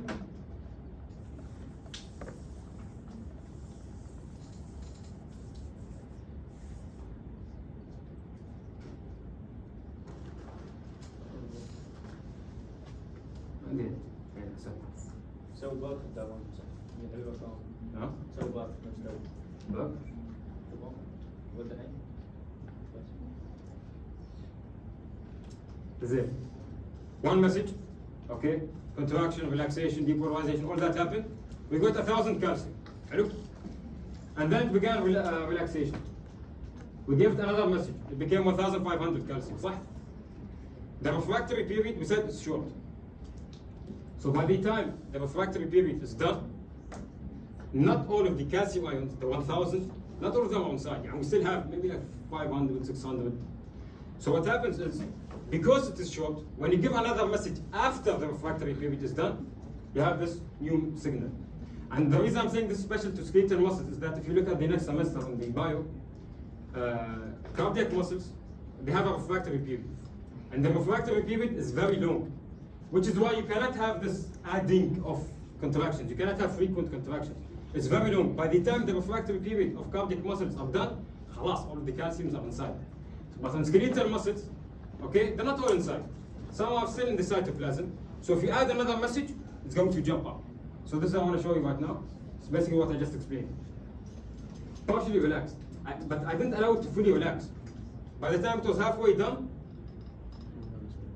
I gave another message, it added, and then it added. So it's temporal because it's time. And we call it summation because they keep adding up. Summation, addition.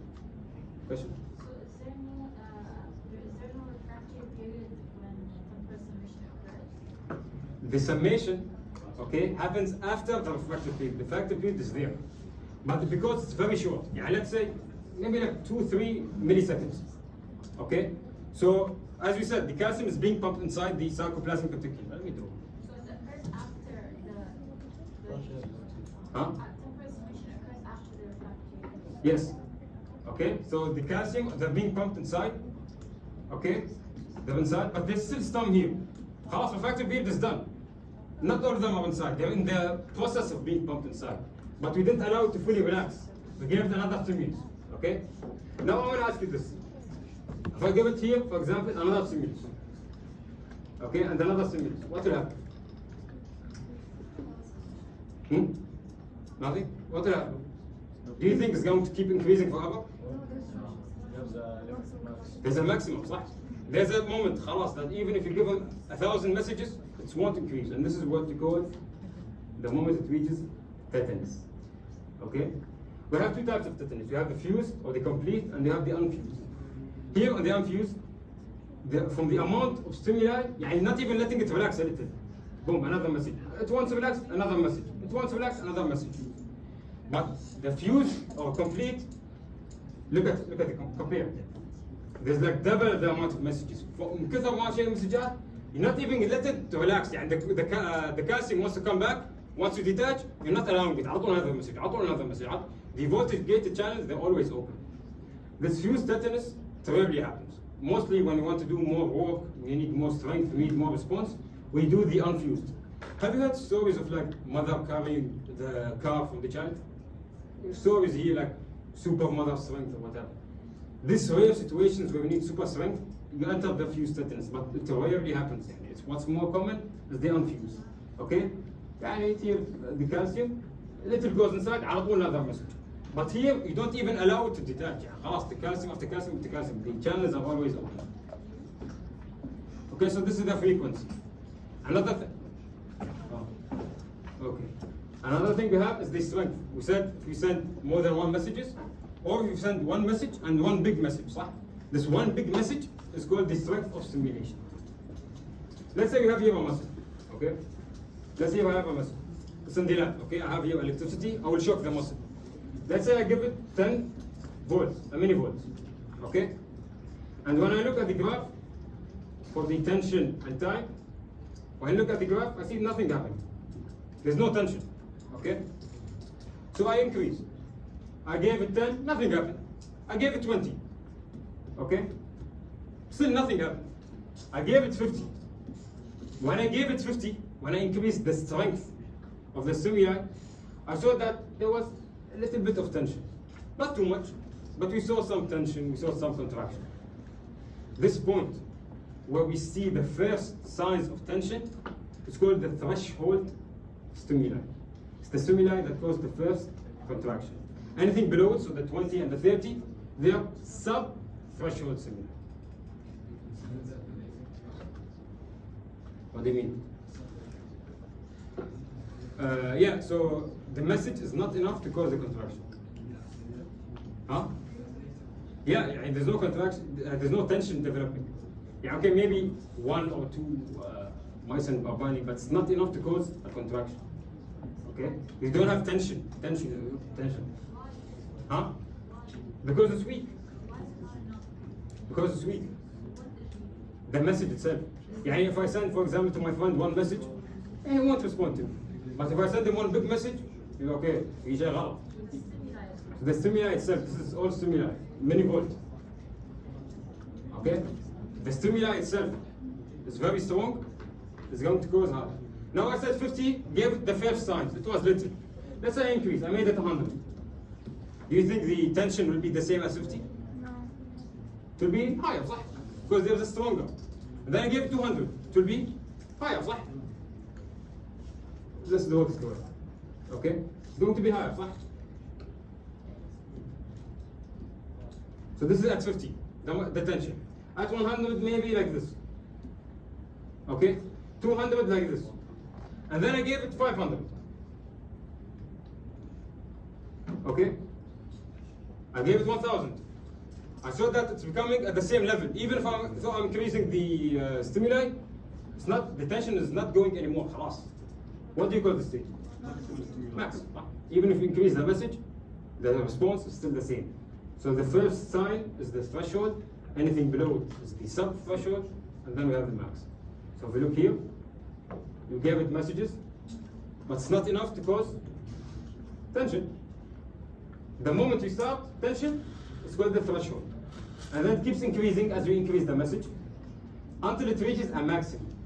And the reason it reaches a maximum is because if you look here at the muscle fibers, okay, the sub-threshold stimuli, they were not enough to contract the muscle fibers. It's weak, it's a weak signal. They're not contracting. As soon as you hear the threshold, you see only 2 of them are contracting. Is there a number connected to the maximum stimulus? What do you mean? I mean in terms of volts? No. I know I've reached the maximum stimulus. When you see this, يعني for example, let's say here it was at 100, okay? You make it 105, you see no change. خلاص, you know that 100 is the maximum. If you make it 200, no change, because خلاص, it reaches the maximum. You can see all of the muscle fibers are being recruited, because the strength of the stimuli, what's another name for strength? Recruitment. okay? Because you've recruited all of the muscle fibers. خلاص, there's no more muscle fibers. Even if the message is strong, there won't be more reaction, okay? لا ما شبه قطاع، لا بس 150 لا بس so you understand the concepts. You don't need to know these numbers. Now, there's something called the size principle. Do you think all the muscle fibers are the same size? Yeah, if you look here at the muscle. Do you think they're all the same size? لا صح. In our body we have three sizes. They're either small, intermediate, or big. Okay? What the size principle basically tells us is that first, the smaller ones, they will be recruited. If we need more energy, if we need more contraction, we need more strength, we're going to move from the small to the intermediate. If we need even more than that, we're going to go to the big muscles. تعال محمد. Let me explain it to you. So let's say here's my friend, okay? Right now, for example, he took something from me I want it. First, I just want to أحذر. I give him a warning, little warning. I go like this attack. Right now, what am I recruiting? The small, صح? That. But then he starts refusing. Oh, I'm not gonna give you those things. So right now, I grab him like this. This grab is the intermediate.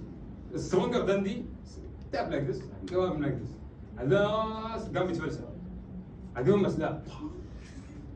The slap is the big. So it's the same hand. It's the same muscle, muscle.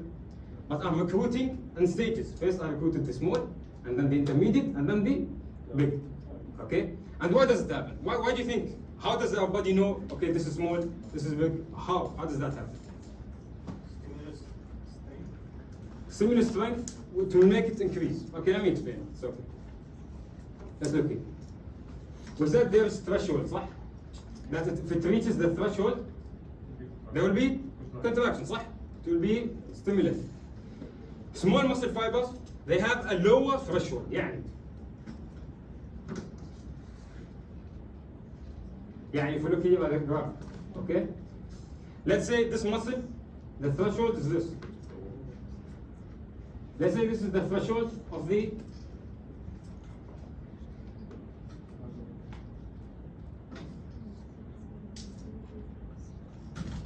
okay, let's say this is the threshold of one muscle. This is the threshold of another. Which one do you think will be recruited first? The first one. This one, صح? Because if I give it to you, for example, stimulus, okay, this will be recruited, but this will not be recruited. But then if I increase the stimulus, this will also be recruited, both of them, صح? But let's say there's another muscle that's here. This won't be recruited, but if I give them a third one, very big, all of them will be recruited. It's the slap at the end. So this is basically what the thing is saying. They have small, medium, and big, and they have different thresholds in that. Okay? Now, let's say I'm holding this button. Okay? I'm using some of my muscles to hold the button. The muscles, they're gonna get tired, صح? I can't hold it forever. So, in a way to increase the time until I get fatigued, to delay the fatigue. ما بتعب بسرعة. What my muscle does is that it doesn't contract all of the muscles at the same time. This is what's called asynchronous activation. Okay?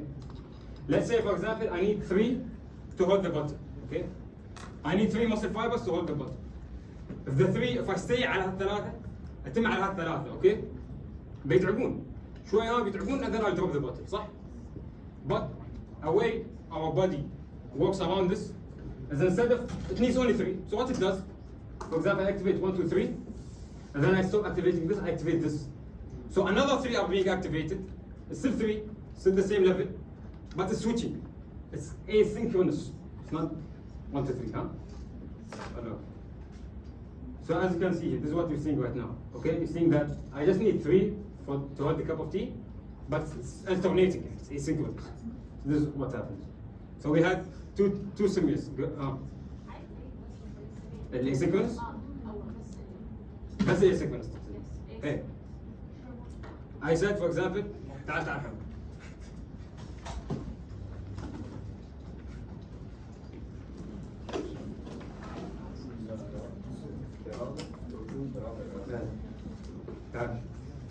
I said, for example, I want to hold him like this, okay? To hold him like this, I need maybe 3. I need enough power, enough stimulus for only 3 fibers to contract, okay? But I can't hold them like this forever. Eventually, my muscles are going to be tired. You can think about it yourself. If I'm holding this bottle like this, can I hold it like 10 hours? No, I'm going to get tired. Our body does not want to get tired first. They want to delay, increase the amount. So in this muscle, for example, I have 6. If it's only يعني إذا بس 3 يصيرون كونتراكت و3 ريلاكس. ف3 بيتعبون بعد الدبة صح؟ فعشان إنه ما يتعب الهذا بدل ما هال3 بس زين نحول مثلا 1 2 4 عقب ال2 يطيح ال5 يصير كونتراكت عقب ال4 يطيح ال6 يصير كونتراكت اللي هو بعد 3 at the same time at one moment of time it's only 3 but it's alternating between them to delay the fatigue. Of course eventually all of them are going to be tired and I'm going to drop the bottom, but to delay the fatigue this is what we do. You understand? Okay, so we said if we increase the stimulus, temporal summation, temporal means هذا time, to increase the amount of frequency we're going to have more strength of the response. And the other one is only one message, but the strength of the message of the stimulus is different until it reaches the maximum. This is great summation. Now muscle tone. We said the skeletal muscles are voluntary, صح? Voluntary, you control your muscles. Now there's something called muscle tone. Basically it means that you don't control this, but your spinal reflexes, your spinal cord is always sending messages to contract your skeletal muscles. So for example, when you're sleeping, you're not using your muscles. But no, still, there's still signals sending to them. And the reason we do this is to keep them, more posture, for example. You don't think about, okay, right now I want to stand up straight. Of course, you might want to move around a little, fix your posture, of course. But to stabilize your joints, to stabilize these things, you need your muscles to always be slightly contracted. Not too much, only slightly. You don't even feel it yet. So they don't produce active movements, but it keeps the muscle firm, healthy, and ready. Basically, يصحصحهم. If your friend wants to sleep, you give him like this, ليش لا ترقد؟ واقف مشي مثلا. So this is basically what's happening. Your body sends messages to keep your muscles ready, healthy, awake. They don't want your muscles to sleep. خلاص they're awake أول ما يجي action potential على طول يصح. خلاص فهمت؟ already يقوم صح. So this is basically what muscle tone means. يلا question 3. Which of the following mechanisms correctly explains an increased contraction strength due to temporal stimulation?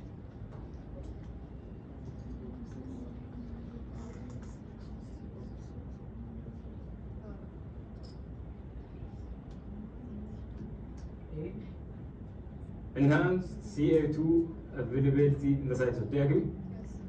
Why? Because we have muscular stimulating more contraction. Exactly. Remember when I said the one message gives you 1,000, the other messages give you another 1,000, you have 1,500?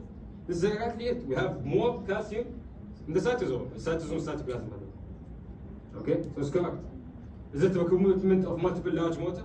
No, this is the strong, the other one. Is it adding up the strength of the large and other side principle? No. Is it increasing the duration of relaxation? No, you're reducing the duration of relaxation. You're not letting it relax. فهمتي على طول pop pop. Okay, which of the following terms describe the contraction that produces smooth contraction? Graded C. And the answers? C. Graded contraction. This actually came last year and people thought it was static. I didn't mention this earlier, but with summations, yes, they increase the strength, but you also mostly use them. You can see in the book, it says we use them for smooth movement. Okay? It does this, but it's mostly for smooth. What the strength, the recruitment, the one with big messages, we use it for stronger responses. But generally speaking, in this type of question, yes, tetany is not wrong term. Tetany is correct. But tetany is specific. Okay? So when you see this in the exam, or a similar question, where we have 2 correct answers, but one of them is more general and one of them is more specific, go for the general. Don't go for the specific. Okay? Because this is not wrong, but it's also not the full answer, because also it's not only tetany, temporal summation as well. Normal, and before it reaches tetany, we still have smooth contraction.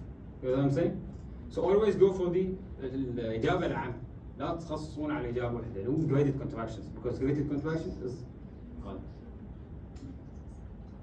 Yeah, last question. Which of the following is the characteristics of muscle tone and skeletal muscles?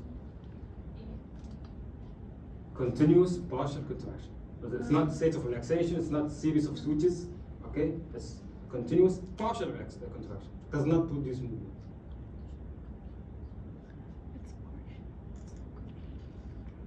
Isotonic, isometric.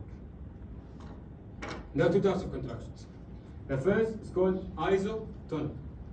It's when the muscle size actually changes. Okay? If you see here, look at the bicep.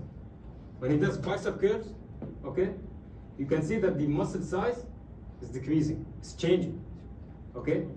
This happens, you remember earlier when I said I was covering the harder, when I talk about muscle tension and load? The reason isotonic contractions happen is because the force from me, the muscle tension, is more than the load itself. So I can carry it. Okay? So my bicep muscles are shortening or elongating. And there's two. There's concentric, for example, concentric, eccentric. If you go to the gym, you can hear, for example, they say, if you want more muscle hypertrophy, more muscle size, control the negative. سمعت قبل؟ Control the negative. What does control the negative mean? It's control the eccentric. So the concentric and the eccentric. The way I memorize this is, you know, A, B, C. C comes before E. So the concentric comes before the eccentric. Okay? So the lifting phase and the lowering phase. Muscle shortening and elongation becomes. Yeah, another thing about eccentric exercises, it's better for micro trauma, for the big muscles. The reason they say control the negative is because this small micro trauma is going to give you more hypertrophy. Okay? And the reason, and they also cause this muscle soreness. Like, you know, when you go like on a hike, go climbing a hill, you feel like your muscles are hurting, and the reason this happens is because your thigh muscle there contracting, but also eccentric. You know, they so this is the isotonic. The other type is called the isometric. Iso means same, metric means measurement. So the length or the measurement of the muscle size, it does not change, it stays the same thing. But there are still signals, there are still tension, and there's a very high tension, but there's no contraction. The reason this happens is because the load, okay, the load I'm trying to carry is more than my muscle tension. You can try it yourself. If you carry, for example, try to carry the stable. You can like give it tension, try your best, try that. You can feel your muscles. You're giving it signals. You can feel the pain, but it's not moving. It's not shortening, it's not elongating. And an example of that is planks. Have you ever tried doing planks? You can feel your abdominal muscles, they start to burn, they start to tear, even though they're not contracting. It's not like doing a sit-up. You know, they're not contracting. Same size, all right? Cross bridges are generating force, but the filaments, they're not moving. The load is too much, it wasn't wide. Okay? So this here just shows you that in the isotonic, we have a change in the length, for example, it shortens here. And in the isometric, same measurement, stays the same measurement, it's not changing. Okay? And if you look at here, the peak tension, you can see that in the isometric, the peak tension is even higher than the isotonic. You produce more energy, which is why you break down microtrauma. So right now, I'll give you an exercise. I want to tell you if it's isometric, isotonic, and if it's isotonic, tell me if it's concentric or eccentric, okay? What's this?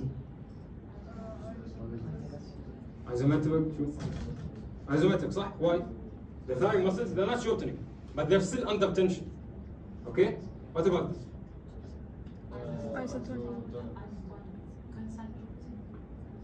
This is not a bicep curl. What you're doing is doing this. لا ماسكنا بس. Isometric. Okay? You can feel the muscles, you can feel other, but it's not changing, it's not elongating. If he was doing this, it will be isometric. What about this? Wait, let's do Isotonic. Eccentric, eccentric. So this is what we call negative pull-ups. You start up and then you slowly control the negative until you're down. So this is, what is it? Isotonic. There's no concentric tower. She's just holding and then she's holding. I don't know it's okay, but it's eccentric because she's controlling the negative. If I was doing a proper pull-up and I control the concentric and the eccentric, then yes.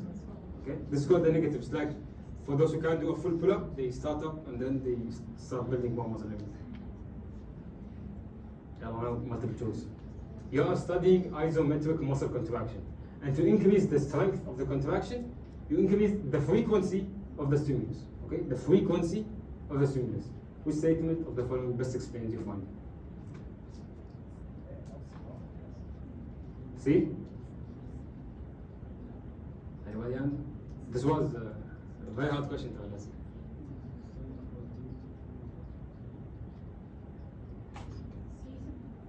C? You all think C? No? Ah. A? B? B, C? أو خلينا نشوف يقول B. Okay.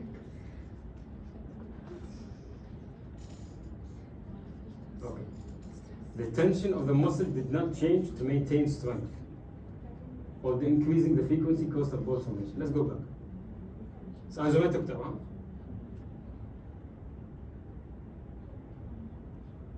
Here in this stage, the reason we're even building the tension in the first place is because of the increasing frequency. We're causing more tension is developing, but there's no shortening. So isometric is not about tension, no, it's about contraction. Does it shorten or does it not? There's still tension being built up. So if we go,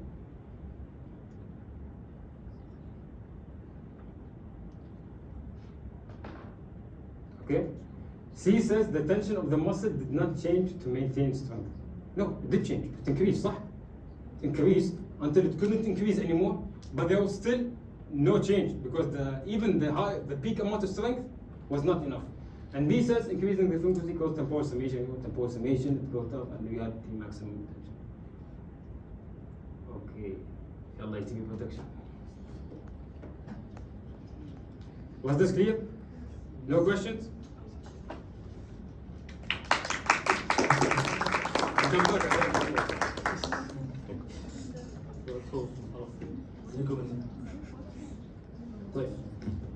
Okay, you can hear me, right? Okay, so now عارف طولنا عليكم بس يعني هنحاول نخلص الحكاية. تمام. For the ATP production, you'll notice that in my slides here there is a lot of talking in the slides. It was for two reasons: for me to cheat from them, and for you guys to study from them later for the exam. Okay, so I put a lot of information, and I'm not going to read every single detail here in the presentation. Okay, so for providing energy, we have learned clearly that the muscle needs ATP to function, and it can't use anything else except ATP. And unfortunately, the muscle is kind of stupid because the ATP is the only thing that it is needed for the muscle to function, but it stores a very limited amounts of ATP. So it stores the amounts that are enough for like 4 to 6 seconds of contraction. So it's not storing a lot of ATP. Okay, therefore there are a lot of pathways that are being used for the muscle to generate energy or ATP from different different things that are available for it. So first of all, we said that the muscle stores ATP. It's use it until it's transfer.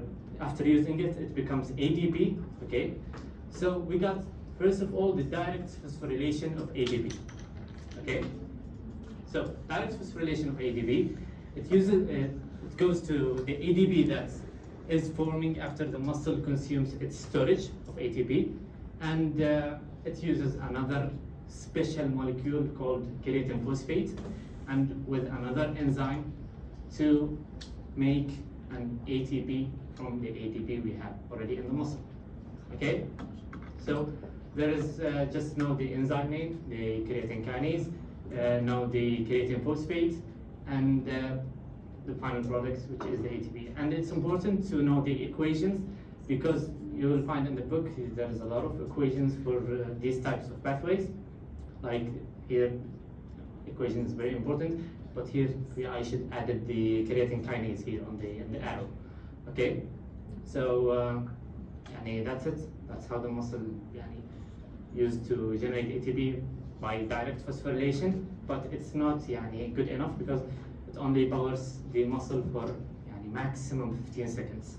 So the muscle needs more, of course, and that's why we are relying on other pathways. Like, first of all, we are using the anaerobic pathway. First of all, we are not moving in steps, but these are pathways that are being used. So the anaerobic pathway, from its name, anaerobic, what does it mean?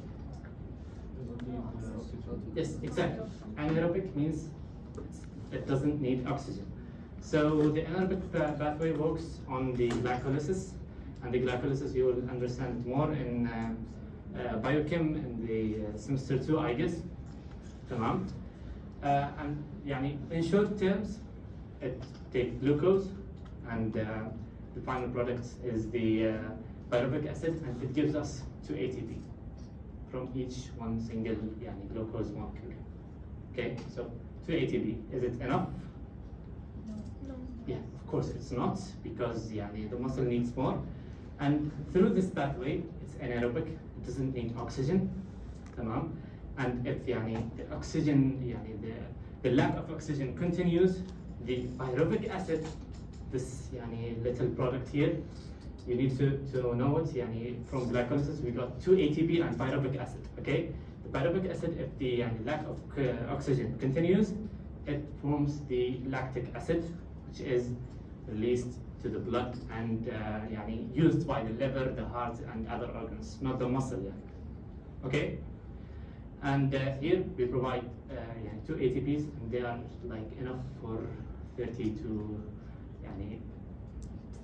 a short period of time, not a long period of time. And our as I've mentioned here, anaerobic respiration provides very little amount, like 5% of the ATP that is needed for the muscle to work, but it is very fast. That's a very important characteristic. So it is providing ATPs like 2.5 times faster than any other pathway. Okay, and what is this? Amazing. Even the board is tiring.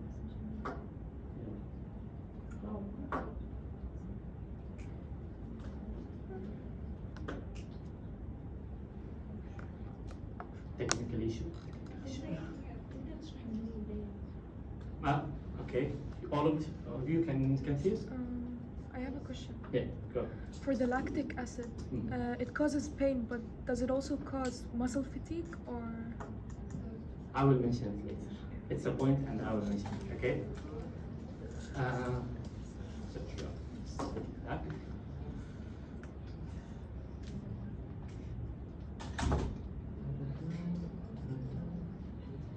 Okay, sorry for that, guys. Okay, now for the aerobic respiration is the main character of our muscle tissue, because it provides like 95% of the ATP that is needed for the muscle to work. Okay, and it depends on the pyruvic acid. Pyruvic acid that is produced by the muscle, like previously from glycolysis, or any pyruvic acid in the body, and it could also utilize the fatty acids and the amino acids. And it needs here oxygen. That's why it's aerobic. We need oxygen to produce energy, and we are utilizing the whole process in the mitochondria, and you will take this in bio 2, of course, because it's all biochem. Okay, so you just need to know the products, the things that are being used, and the final achievement of the pathway. Okay, the details you understand in biochem, inshallah. So oxygen use is required. The products are 32 ATP, a huge amount of ATPs comparing the aerobic pathway to the anaerobic to the direct phosphorylation. The aerobic pathway produces a lot of ATPs, 32, which are nearly enough for the muscle to function. And yep.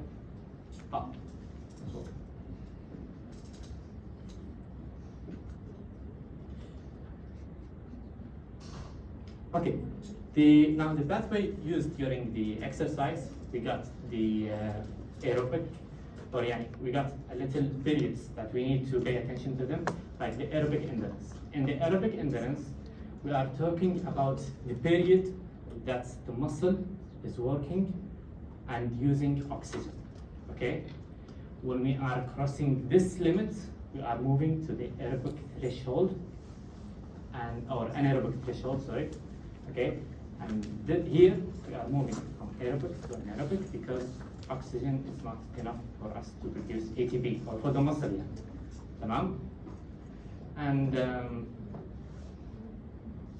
we use the anaerobic pathway for the things that needs a surge in power, okay, and for a short time, okay, because you cannot use the anaerobic pathway for a long time because it gives us a limited amount of ATPs, but you need it for a very fast reaction because it provides the ATPs very fast. Okay, so just think of it like that for the aerobic and anaerobic thing. And as you can see here, so first of all, for the first 6 seconds, but in this example or in this illustration, we are using the what type of ATPs? Yes, exactly. The stored ATPs. They are only enough for very short time, and then we are moving. If we started to run very fast, okay, and even don't give the muscle any time to breathe or take any air. So here we will be using the anaerobic pathway because it provides us with the needed ATPs needed for the muscle, and it gives us very fast production of ATP. So that's why from the 34 to the end of the exercise, 34 seconds or 30 to 40 to the end of the exercise, we are using the anaerobic pathway. If we are moving or running or doing anything, but in a state that we can breathe, properly, we are not stressed or doing things very fast and we need a lot of power. Okay, we are relaxed and we are doing the thing. The muscle is also the same. It's relaxed and doing the same thing.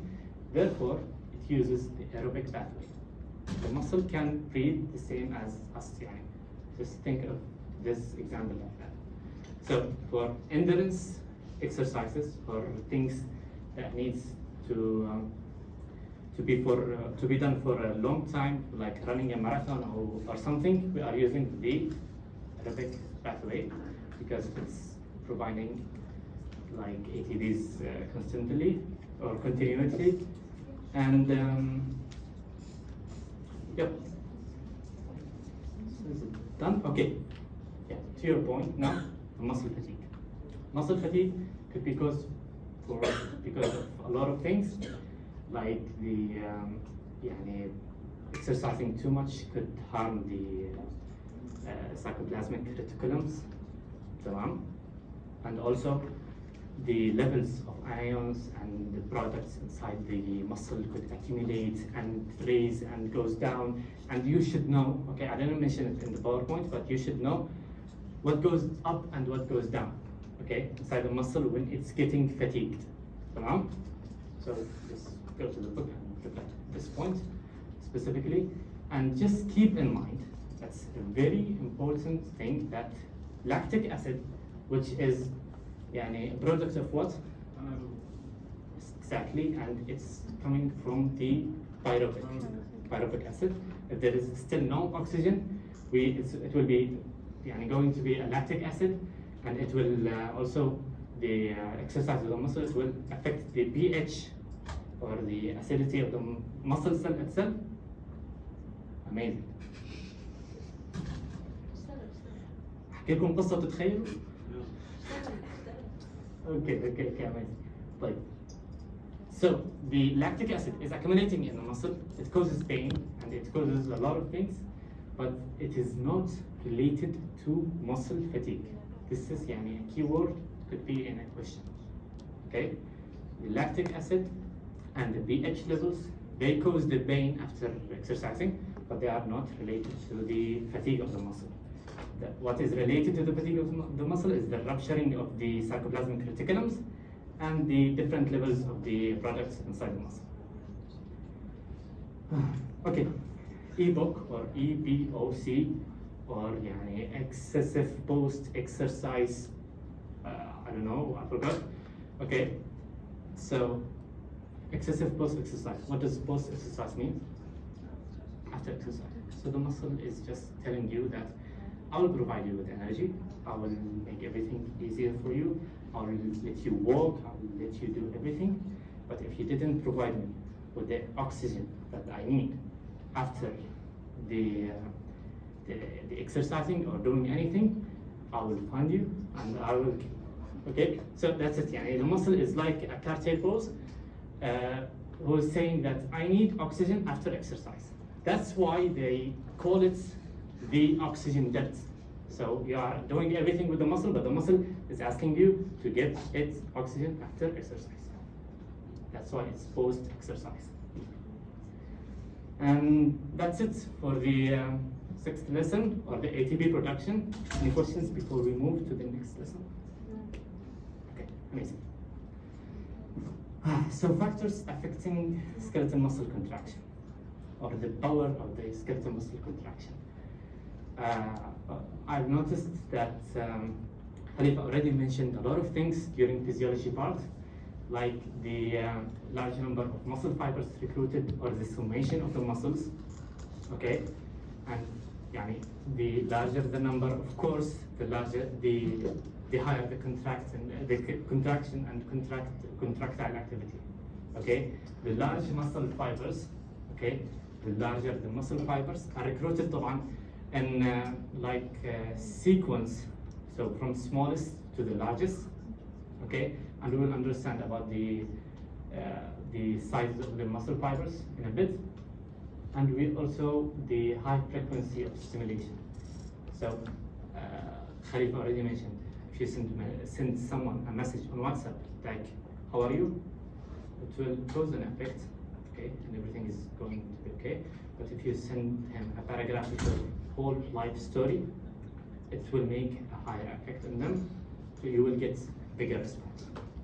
So that's about the stimulation. So the higher the stimulation, or the frequency of the stimulation from the nervous system to the muscle, the higher the contractility of the muscle. Okay, and the distance of stretching of the sarcomere is also affecting everything in the process, and this will be mentioned here.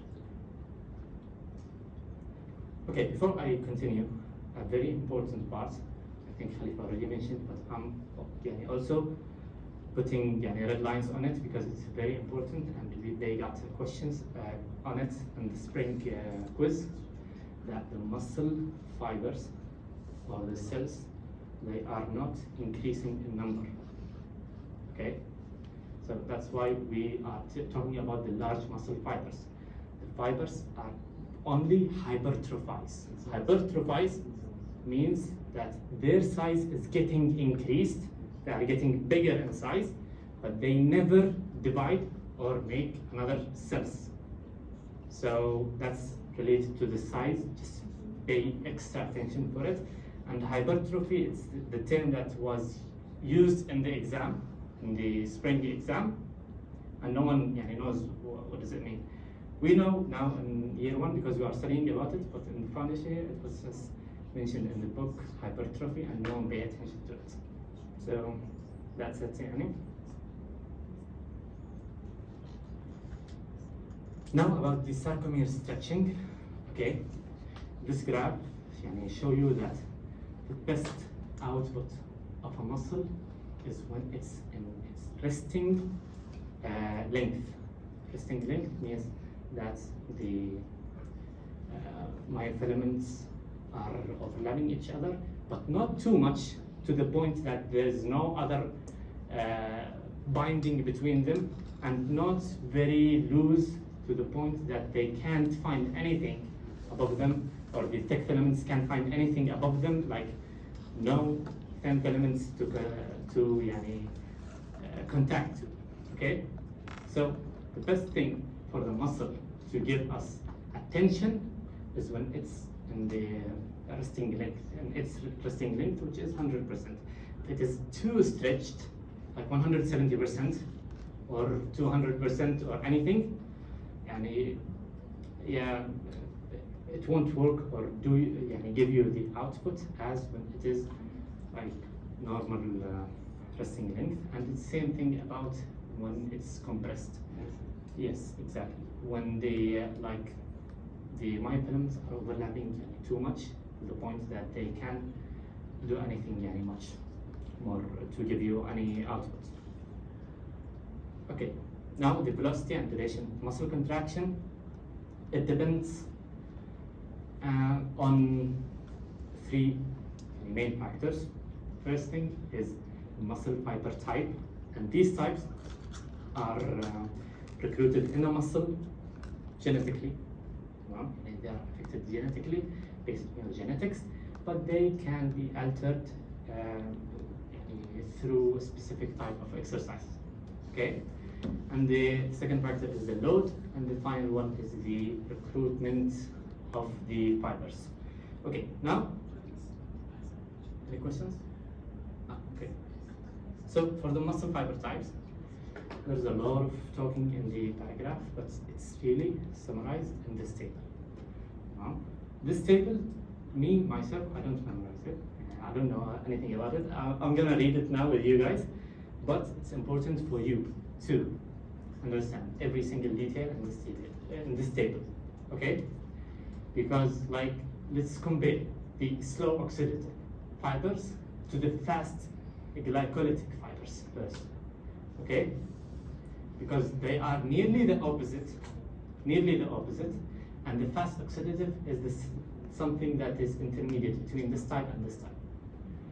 So the slow oxidative fibers, the speed of contraction, their name is saying it, it's slow, okay? The myosin ATP's activity, it is the thing أصلاً that defines the speed of contraction. So if the ATP is very fast to detach the filaments from each other, the contraction will be faster. So slow contractions means myosin ATPase activity is very slow. Okay, the primary pathway of ATP production, it's oxidative fibers, so it's primarily aerobic using oxygen. Myoglobin content is very high. Why? Because there was oxygen. Yeah, exactly, because they are using oxygen because they are oxidative fibers, so of course they need oxygen. Okay, and you know what is a myoglobin, right? Okay, amazing. The glycogen stores are very low because they are not anaerobic pathway, they are oxidative pathway, so they don't need a lot of glucose in the fibers. And the recruitment order is the first. Okay, so this summarize it, that slow oxidative fibers, they are slow and they are using oxygen, so they are very relaxed and they are used first in the contraction. Okay, and the rate of fatigue, since we are saying that they are very relaxed and using oxygen, you expect them to be hard to get fatigued أصلا. تمام? And yep, that's it. For the fast glycolytic, it's nearly the opposite.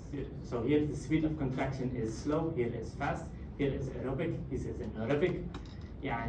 Whatever you know about the slow oxidative, it will be nearly the opposite in the fast glycolytic, except when it comes to the fiber diameter first. Is it working, this one? Yeah. Okay, so for fiber diameter, the slow oxidative fibers are small, so I told you that everything is the opposite. You expect this one to be large, but it's not the deal here. So here is small, here it's intermediate, okay? And can you see any other differences? No? Yeah, very good. Okay. Some animals that it's fast glycolytic have loads. Yeah. بس بعض Yeah, but in the humans it's not. Right? Yeah, it was mentioned in the تحت the table. I will add it inshallah in the PowerPoint. Okay. You know, in animals they are mostly using the anaerobic, and it's not the idea in the humans. Okay. And okay, for the fast glycolytic fibers, since they are very fast and glycolytic, they need to contract very fast. So they are used when you need a high amount of energy in a very fast way. So like weightlifting and such exercises, or slapping someone, or something like that. For the slow oxidative, it's endurance, so it needs much time to get fatigued. So that's why. And for the fast oxidative, it's nearly intermediate in everything.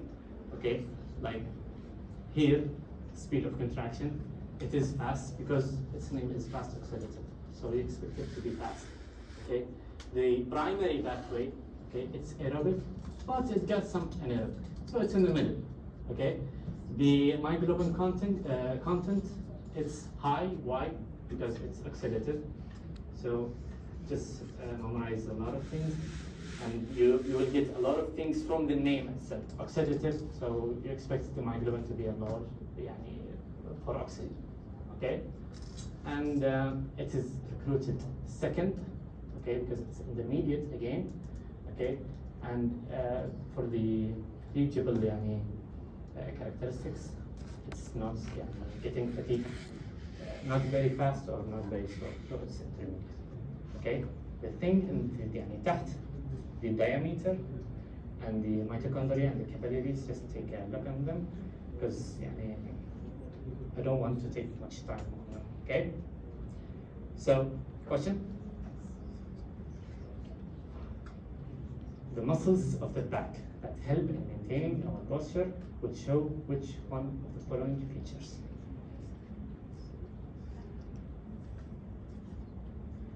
So here we are talking about what? What type of exercise is this? Slow. Exactly. That's slow and it's endurance. Okay, I'm now standing up and inshallah my posture is good. Okay, and it's very long, for a very long period of time. So the answer will be C. Amazing. Okay, don't even hesitate, wallah. Okay, load and recruitment. So Khalifa already mentioned it. The higher the load, the higher the recruitment of the muscle fibers, and we go them through them by order. And the higher the load, okay, the prolonged time that you need to make an action for the muscle. Okay, so you can see here that for this one here, okay, the load is okay. The load, it will be very small load. Okay, so the time is needed very fast. Okay, for the muscle to put an action or give you products of the action. It's a very small paragraph in the book, and it's not saying much. We have already said a lot of things about recruitment and muscle fibers and etc. Ta-da! That's it. You will never see me again. خلاص.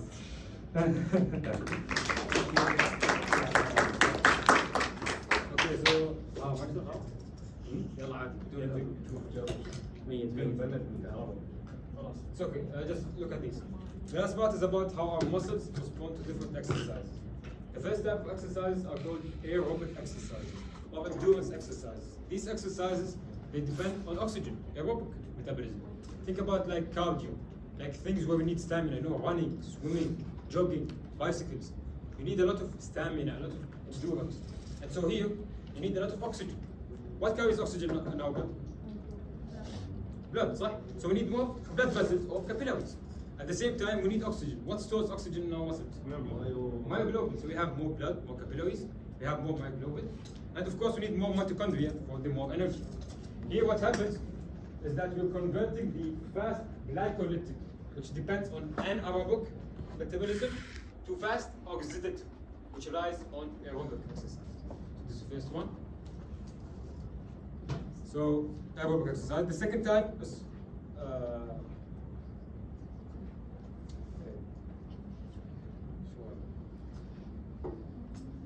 question. Does it mean at the beginning of the exercise you use fast glycolytic? But لا not inside لا the لا لا anaerobic? This is not it's not while you're doing the exercise. This is over time. يعني imagine right now I want to be a marathon runner. Okay? I train for months and months and months, and over those months my fast glycolytic are being converted into fast oxidative. Okay? It's not this slow, it's fast to fast, aren't about. Okay. Why is it not giving me slide 9?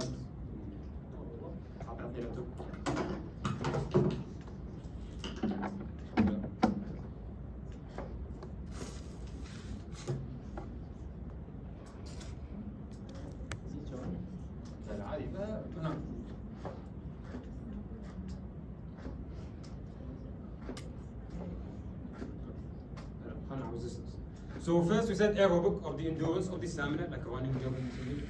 The other types of exercises are the ones for bodybuilders, who want to build muscles. They call resistance exercises. And so muscle hypertrophy or increase in size depends on these types of exercises. If you look at the previous slide where I showed you the image of a runner, you're going to see that the runner might have some muscle definition, but not as big as this bodybuilder. Okay? So you can see here, strength and not stamina is important. We don't need so high strength for a long amount of time. We don't need endurance. I need a lot of energy, a lot of power for this short amount of time. I want to carry this deadlift. I want to curl the biceps. And so these depend on anaerobic condition, relax, without oxygen. Okay? And so these include, of course, weightlifting or isometric. Isometric is like planking, wall sits, the examples we gave earlier. And so here, what happens is the opposite. Instead of fast glycolytic being converted to fast oxidative is being converted to fast glycolytic. Okay? And as you can see here, the muscle size has increased. And the reason the muscle size has increased is because of the individual muscle fibers have increased. It's not because we have more muscle fibers, it's because those muscle fibers, they have increased in size. So keep in mind, some of them, they do split in half. So you have a little more in terms of number. But generally speaking, it's about the increase of the individual muscle size. Okay? And so think about it this way. You have bigger muscle fibers. What's inside the muscle fibers? Myofilaments, of course, and myofibrils. Myofibrils with myofilaments. So if you have bigger muscle, you're going to have what? More myofibrils, more myofilaments. You're going to have more glycogen stores for the anaerobic metabolism, and of course more connective tissue to cover them all. So once you understand how it happens, it becomes very easy to like memorize these types of things. Okay? And just keep in mind, you said the fast oxidative are being converted to fast glycolytic. Right? This is, of course, it's not day and night. It happens over a long time.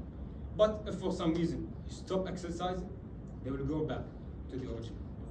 And the original is determined, of course, by your genetics. This is why some people are genetically gifted towards, running a marathon than other, working out, like bodybuilding. Okay? So if I show you these two people, which one do you think is better at running?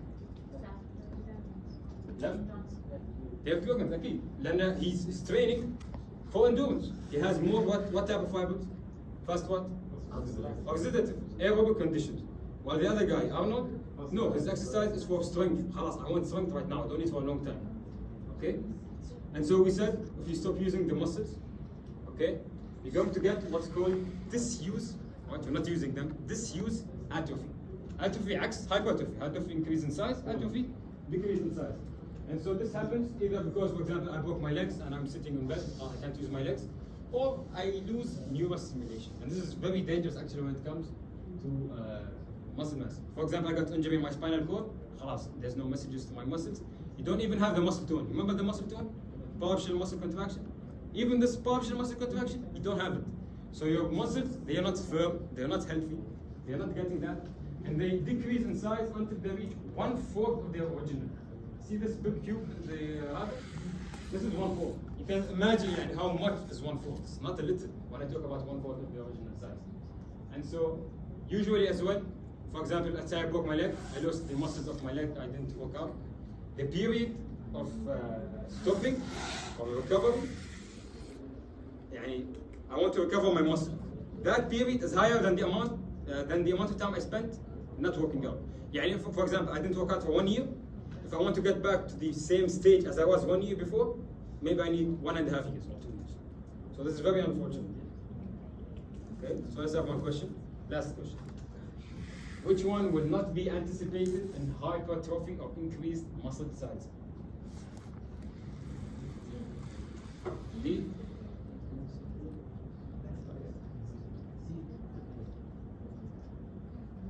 D? D? Yes. As you said, you're going to have more glycogen. You're going to have more muscle fibers because you're going to have more mitochondria, but it's not the count that's going to increase. Okay? So the density means, يعني, they were, for example, this stage, they were very small. They're bigger. They have more places. They're more depth. Okay? So D.